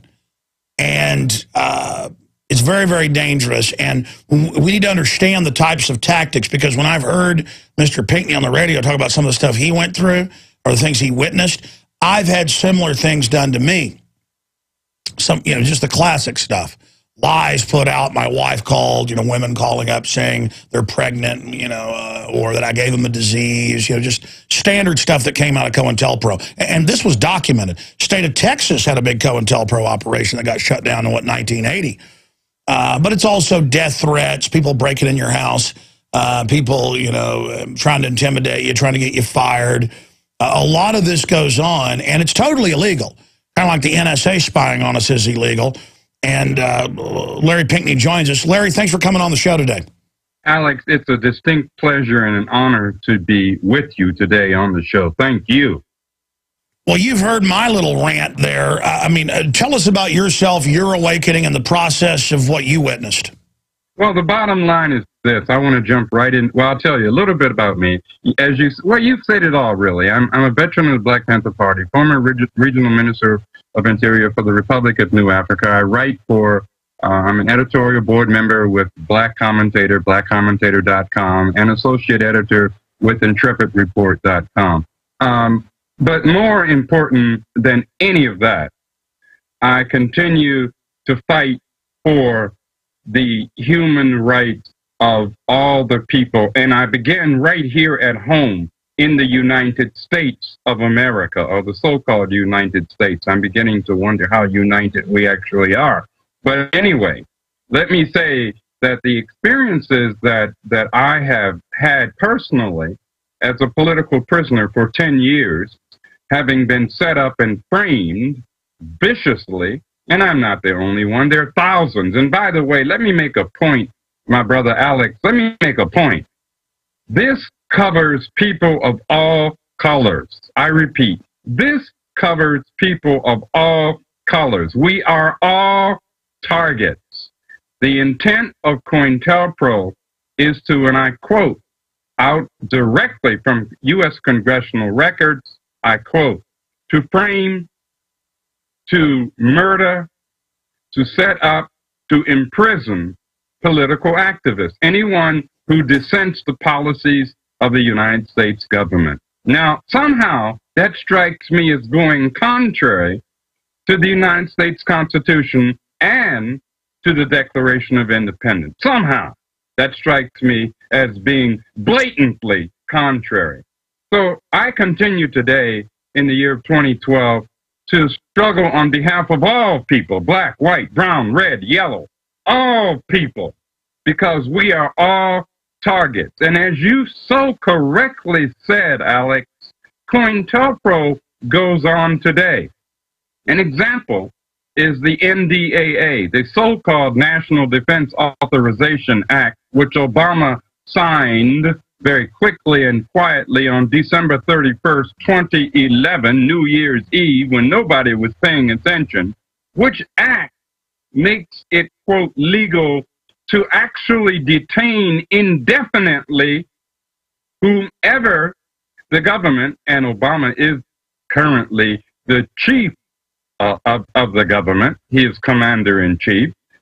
But it makes it very clear that U.S. citizens in this country can be indefinitely detained without trial, without judge, without jury, without the right to legal defense. It is time for people to wake up, all people, and get out of la-la land.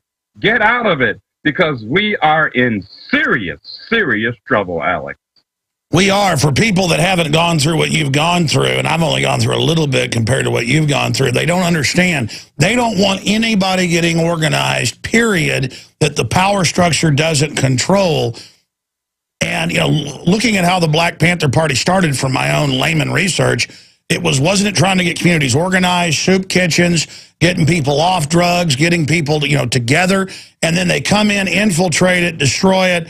Because, I mean, I found out very early on, if I just tried to help do community things, nothing got the system after me like that than if I tried to stop them bulldozing a veterans home or something. The system is so scared of the people ever standing up in decent and wholesome ways because they know other people that are going to join it. So their job was infiltrate it, wreck it, provocateur it, and then change the perception of how the people saw the Black Panther Party. Is that correct? You are right on, as we would say in the party. My brother, you are right on. You see, the name of the game was then and continues now to be to discredit, discredit, discredit. And the name of the game in terms of discrediting is to simply present people such as yourself, okay, who are seriously attempting to awaken people, to raise their consciousness, to get them to understand what dangers we are in. You and people like you are considered very dangerous. Indeed, you and myself and thousands of others in this country are considered dangerous, not because we have broken any law, not because we have done anything untoward, anything wrong.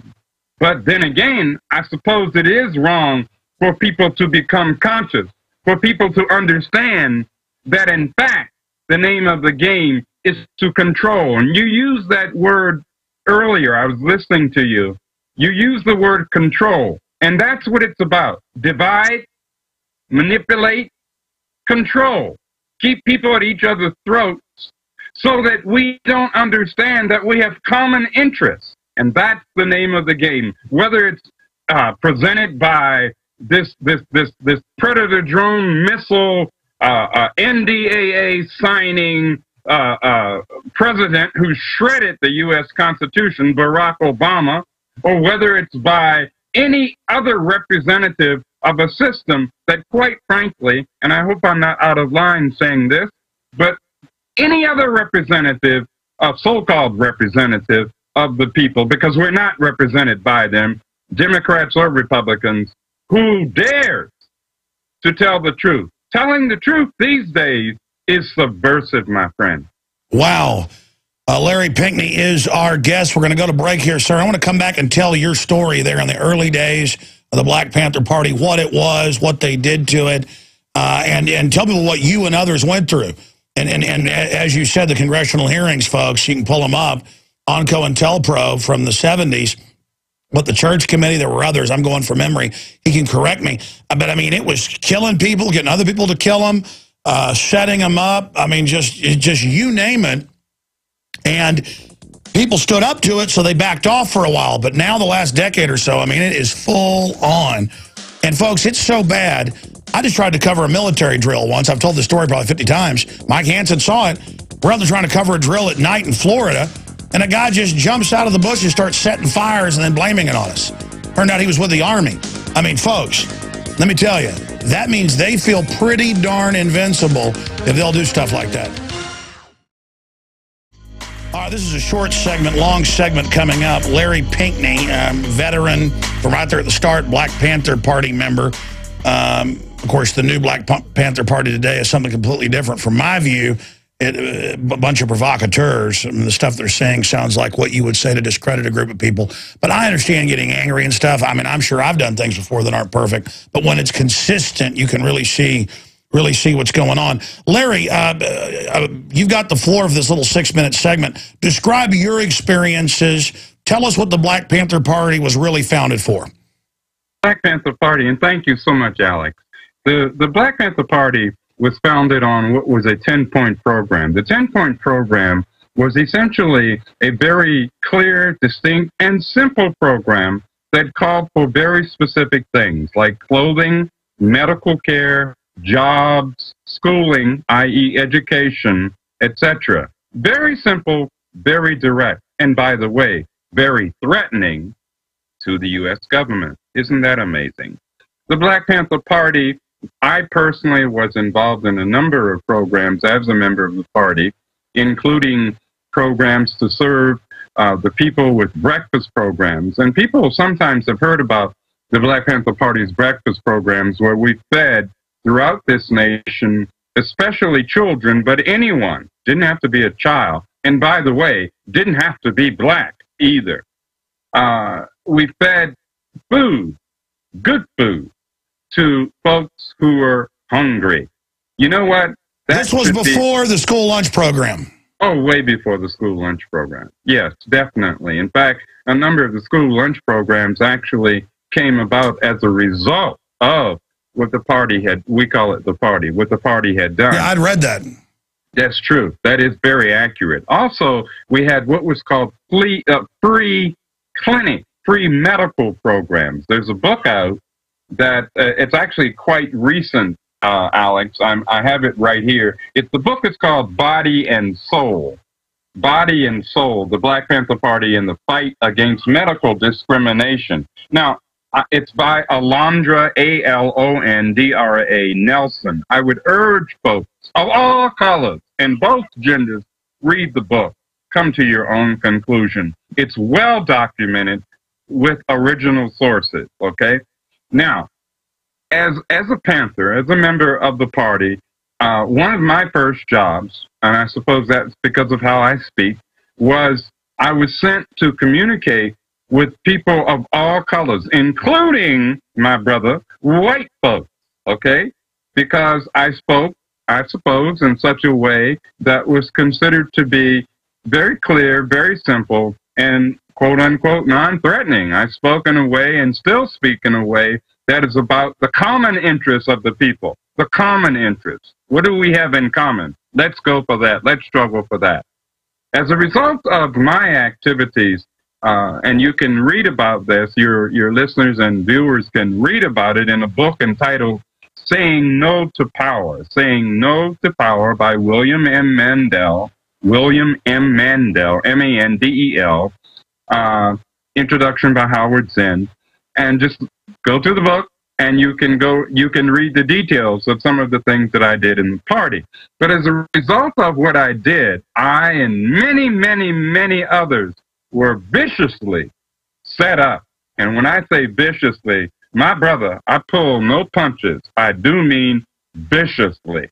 There is no depth, D-E-P-T-H. There is no depth as to how low this government will go. And I say it in not only the past tense, but the present tense.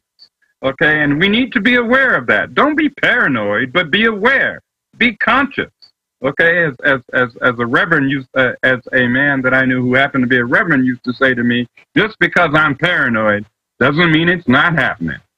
Okay, and let's be aware of what's going on so that we can effectively organize collectively, i.e. together, against it. I'm very proud of the fact that I served the people body and soul, as did so many thousands of others in the party. There are many political prisoners today, to this very day, the year 2012, that still languish in U.S. prison gulags throughout this nation. Well, we're going to go to break. 18-minute segment coming up, the longest segment of the hour.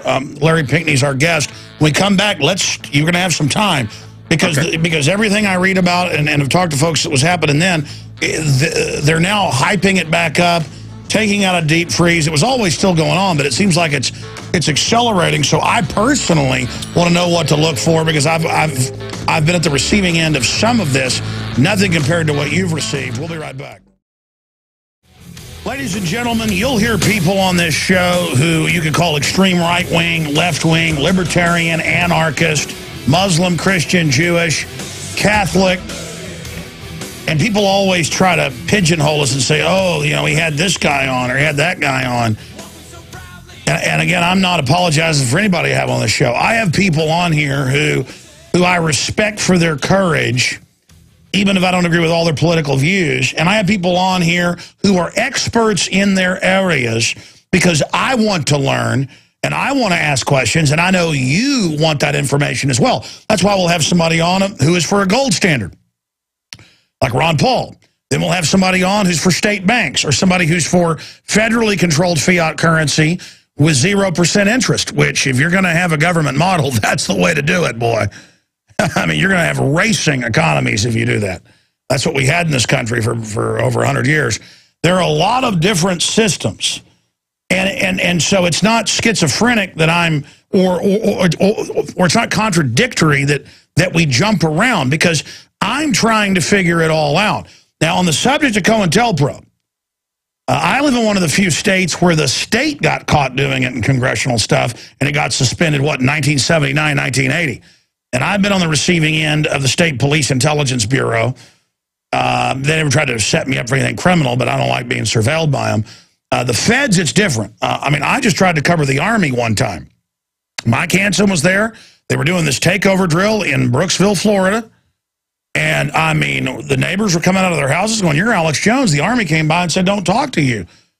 And I'd never run into something like this. I was just covering, you know, these gun confiscation drills. And they tried to set us up. They broke in our hotel room.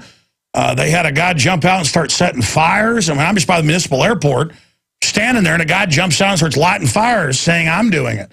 And I had to go physically jump on him, and Mike's trying to put the fire out and everything. And then the military pulls up on dune buggies. And, I mean, it was just insane, ladies and gentlemen. And if they do that, I mean, again, I'm not bashing our military. I found most people in the military are actually more awake than the public. The average cop isn't a bad person. But I'm telling you, this system, take the stuff just happened in California 2 days ago. I haven't even shown that footage on the radio or /TV yet. Well, we showed it on the nightly news last night, some of it. But, I mean, it's so crazy. You watch them shooting babies in strollers with rubber bullets at 10 feet away. That can kill them. And shooting women with babies in their arms because they're protesting a cop shooting an unarmed man. Again, look, the system's gearing up for revolution because the system knows it's doing things that are going to cause it. I don't want blood in the streets. I've had enough violence in my life just growing up in Dallas, Texas. I don't mean to be ranting. I want to go back to our guest. It's that I really am concerned, folks. Every time I look at my children, I feel like crying now. But it's not a physical crying. It's a soreness in my heart.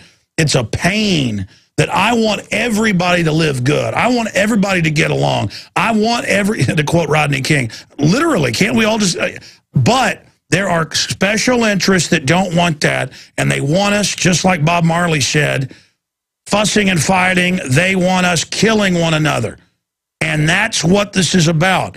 And, you know, groups are all programmed against each other. So it's real when people don't like you because of what color or religion you are. It's real of those gay folks that got beat up in D.C. I mean, you know, that's wrong to do. It's real when somebody comes after you and attacks you. But then you cannot sit there and play into the plan of then hating everybody who looks different than you or comes from somewhere different, because now you're playing into the divide and conquer trap. Now, I'm ranting. I don't want to divert you, Larry Pinkney, now that I went off of that 3-minute rant. I want to give you the floor for this segment. You've got the floor. The next 14 minutes you're hosting. Describe to people what COINTELPRO is, the congressional hearings, and what you and others went through, the setups, so people know what we're facing. All right. COINTELPRO, the counterintelligence program, spelled COINTELPRO, an acronym, COINTELPRO. COINTELPRO was, and I say still is, very much so, even though it's been codified in the Patriot Act and the NDAA, was a program that was meant to neutralize. And by the way, the word neutralize comes directly not only out of my FBI file, but out of the files, many thousands of other files, COINTELPRO files. To neutralize thinking, conscious, everyday black, white, brown, red, and yellow people who wanted to bring about justice and fairness for everyone in the system. COINTELPRO, the counterintelligence program, the government program, the feds. Now, certain components or segments, if you will, of the police in various states throughout the Union were also involved, but the coordinator was federal and continues to be federal, no matter what name they give it. And it's a program where, and some of the examples, Alex, that you gave are so, I mean, they're just right. It's sad. It's sad when you look at it. People say, oh, this is America. That can't happen. Excuse me, this is America, and it is happening. It has happened. And if we don't do something about it, folks, it's going to continue to happen. All they have to do is keep us divided, keep us mute, keep us ignorant, keep us, you know, on the dole, as it were.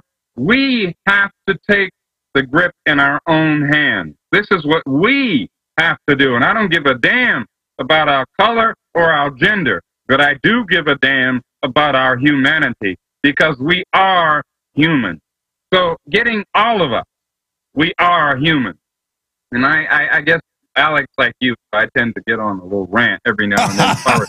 Sorry about that. No, break down what happened to you. This is important historical information. But what happened to me was the FBI had attempted to set me up in many, many ways. So they decided that they would, and you can read this in the book that I've already mentioned, Saying No to Power, and we obtained this information under the Freedom of Information Act. Okay, the FBI said, well, Pinkney is dangerous because of his ability, and I quote, to unify black and white. That's why it was dangerous, so the FBI said. And he must be, quote, neutralized, in quotation marks, neutralized. They said, we don't know what his habits are, but we're going to utilize, quote, sex and drugs. We don't know what his habits are. It doesn't matter. We're going to neutralize him. Can you imagine the horrible, the pain, the outrageous action that this government indulges in, to this very day, engages in to stop people? And that includes, by the way, Alex, people like you. You know, and I want to say this at this point. Alex, you and people like you and your show, you all, you and like the Power Hour with Joyce Riley, like the Jack Blood show with Jack Blood, you all and many others, really, are the Paul Reveres and the Crispus Attucks of the 21st century. And that's what we need. We need more Paul Reveres, more Crispus Attucks to wake the sleeping flock up so that we can change this situation. Back to COINTELPRO. The bottom line is that there is nothing, and I repeat, folks, nothing that this government will not do to, quote, neutralize you. However, we have something that this government will never have. We have, as we used to say in the party, the power of the people. And that's why this government engages in everything that it can to divide and conquer, rule and conquer, keep people in fear of each other, keep people suspicious of each other. You know, and I'm not saying, Alex, I'm not saying that when I say collective struggle, I'm not saying we're going to be in 100% agreement. Anybody who's in 100% agreement with me or anyone else is a damn liar. We don't want liars. It's okay to disagree. But when we disagree, as Brother Malcolm X used to say, let's do it in the closet and come out as a united front. The people, black, white, brown, red, and yellow. By the way, I mean, I noticed that Malcolm X got all this attention. Everything was okay with the system as long as he was, you know, blacks, you know, over here. But as soon as he said everybody needs to get together, that's when they killed him. You got it. Alex, you just hit it right on the head, my brother. That's the bottom line. As soon as Malcolm evolved, the instant Malcolm evolved and realized that this was a people struggle of all colors and both genders, Malcolm became dangerous. Suddenly, Malcolm had to be neutralized. Neutralized. Neutralized. You can be killed, you can be imprisoned and killed, but you are stopped. And that you hit it right on the head. What more can I say to that, Alex? What more can I say? You said it. Okay, let's go over what they did to you and others, specifically how COINTELPRO works. Okay. COINTELPRO works in a way, it's very insidious. Your friends, or who you think are your friends, even whether they might be relatives, they might just be close personal friends. They use people as agents and agent provocateurs to set you up. Let's say you make a statement. Let's say you disagree with Barack Obama, as an example. You disagree with his policy, his NDAA policy. You disagree with his kill list. Well, the actions of COINTELPRO would turn that around and turn it against you. Next thing you know, you've got people saying, he said that he wants to dispense with Obama because of blah, blah, blah. Kill list or NDAA. That's what they always do when Nightline is here or anybody. They say, you're wanting violence. I'm like, when did I talk about violence? They go, you're going to cause it. You're going to cause it. You're going to, and I'm like, wait, I'm against drones killing innocent people and secret arrests and checkpoints. So I'm the one that's going to cause violence? So who's violent? Who's violent? I would submit to you, my brother, that violence is poverty. I would not only physical poverty, but poverty of the mind. I would submit to you that violence is homelessness. I would submit to you that violence is joblessness, underemployment, foreclosure. Violence is on many levels. It's violent to give $40 trillion to offshore banks. That's right. That's right. That's violence. So let's get our priorities in order. Let's talk about, as Dr. Martin Luther King said, who the real purveyors of violence are. It's not we the people. It's those who try to control and corral us, we the people. I agree, but get into all the stuff they did with killing. I mean, they got people to kill other people. They set people up. Yeah. Tell folks what they did. In the party, specifically, speaking as a veteran of the Black Panther Party, what they would do is they would get agents. First of all, they just find somebody black, pay them a little money.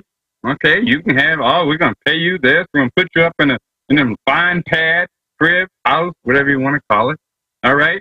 All we want you to do for us is go in there, join that Black Panther Party, and this is your job. Your job is to cause as much dissension as you possibly can between the brothers and sisters in that party.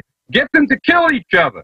And then when they start killing each other, you come out, you step forward as a witness, but of course you never indicate that your role was to be an agent provocateur to bring about this killing, to bring about these horrible, horrible atrocities. This is just one example, but they did it to the party throughout the United States. In fact, I was just reading a COINTELPRO document, Alex, just a few days ago about what they did in Minnesota as an example. And this, I'm talking primarily about California and New York, but it happened all over the country. And in Minnesota, I read this FBI COINTELPRO document. You know what they did, my brother, was they sent paid provocateurs to attack people. Okay, this is late 60s, early 70s, to physically attack and injure and harm people, but don't kill them, just hurt them very badly, and then walk away and say, and you tell everybody, I'm a Black Panther. Okay? Now, so that's the modern thing. Get the guys out front the place saying you can't vote, then you can put it on the news. It's a false flag. Right. Set up, have people do bad things in your name. Oldest trick in the book. And the reason that it's the oldest trick in the book, and you're absolutely correct, my brother, the reason it's the oldest trick in the book is because it has consistently worked. And it has consistently worked because we've got too many sheeple, not people, too many sheeple out there who are stuck as potato, whatever you call them, sitting on the couch. What's the term, Alex? Couch potatoes. Yes. Couch potatoes who don't understand that couch is about to be pulled out from under their posterior, and that they are about to find themselves in a situation where they have no constitutional or human rights. So yes, I go back to what you said, because all I can do, and all I am doing, Alex, is I'm trying to put a little meat on the bones, but you've already got the bones. You've been putting the bones out there for years, my brother. Well, do you see this starting to come to a head? Because, I mean, more and more, everything we saw them use in the 60s, 70s, and 80s is back, and it's across the board, demonizing anybody that doesn't like this globalist takeover. It's worse now. And why is it worse? Because what they do, they went out and got this quote, colored guy, and people are talking hope and change, right? When it really wasn't hope and change. It was mental dope and a rope for everybody, okay? And what they did was, they said, oh, yeah, they'll go for that. Yeah, they'll go for that. Yeah, sure. We'll get the blacks to go for them, because blacks say, oh, we finally got it, black president. Oh, he did good. You know? The whites will go for him, go, I'm not racist. I'm going to vote for this guy. See, I'm not racist. Okay? Instead of people all standing up and saying, wait a damn minute here. Wait a minute. Who is this guy? What is he about? Who is he really? What are his policies? We don't care about your hope and change. We're not interested in rhetoric. We're interested in action. And as Wayne Madsen, I think you had him on earlier. Yes. I've used some of Wayne's work at blackcommentator.com and intrepidreport.com, where he talks about Obama's CIA background, it's particularly that of his parents, but not just his parents, Obama himself, who worked for, by the way, BIC. Okay. And the grandparents, and then you've got all the weird, exactly, I was bringing that up with the guy earlier who just gets into the communist stuff. More and more, I think that's just the cover. Really, This is deep CIA. Yes, we're talking deep cover here. It's a cover, all right, but it is deep cover. And it is time for people to do like they said in that movie, pay attention to the man behind the curtain. Pay attention to what is affecting all of us. Wow, it's great to talk to somebody so conscious and awake. And again, it's just normal for those of us that are awake. But I look at the general public, they're in trances. Yeah, I want to talk about that when we get back, because I talk to adults, men who are like children, and they just have no idea what's going on. We'll be right back. Okay. Ladies and gentlemen, it's our final segment in this hour. We've definitely got to get him back up in the near future. By the way, the crazy Ronald McDonald killer, who his mother said she didn't say he did it, the guy they're claiming did it, who can't talk and is obviously so drugged up. I mean, who knows what really happened? Now it turns out he got a $26,000 grant from the Institutes of Health and was involved with the Pentagon and stuff. That's CBS News.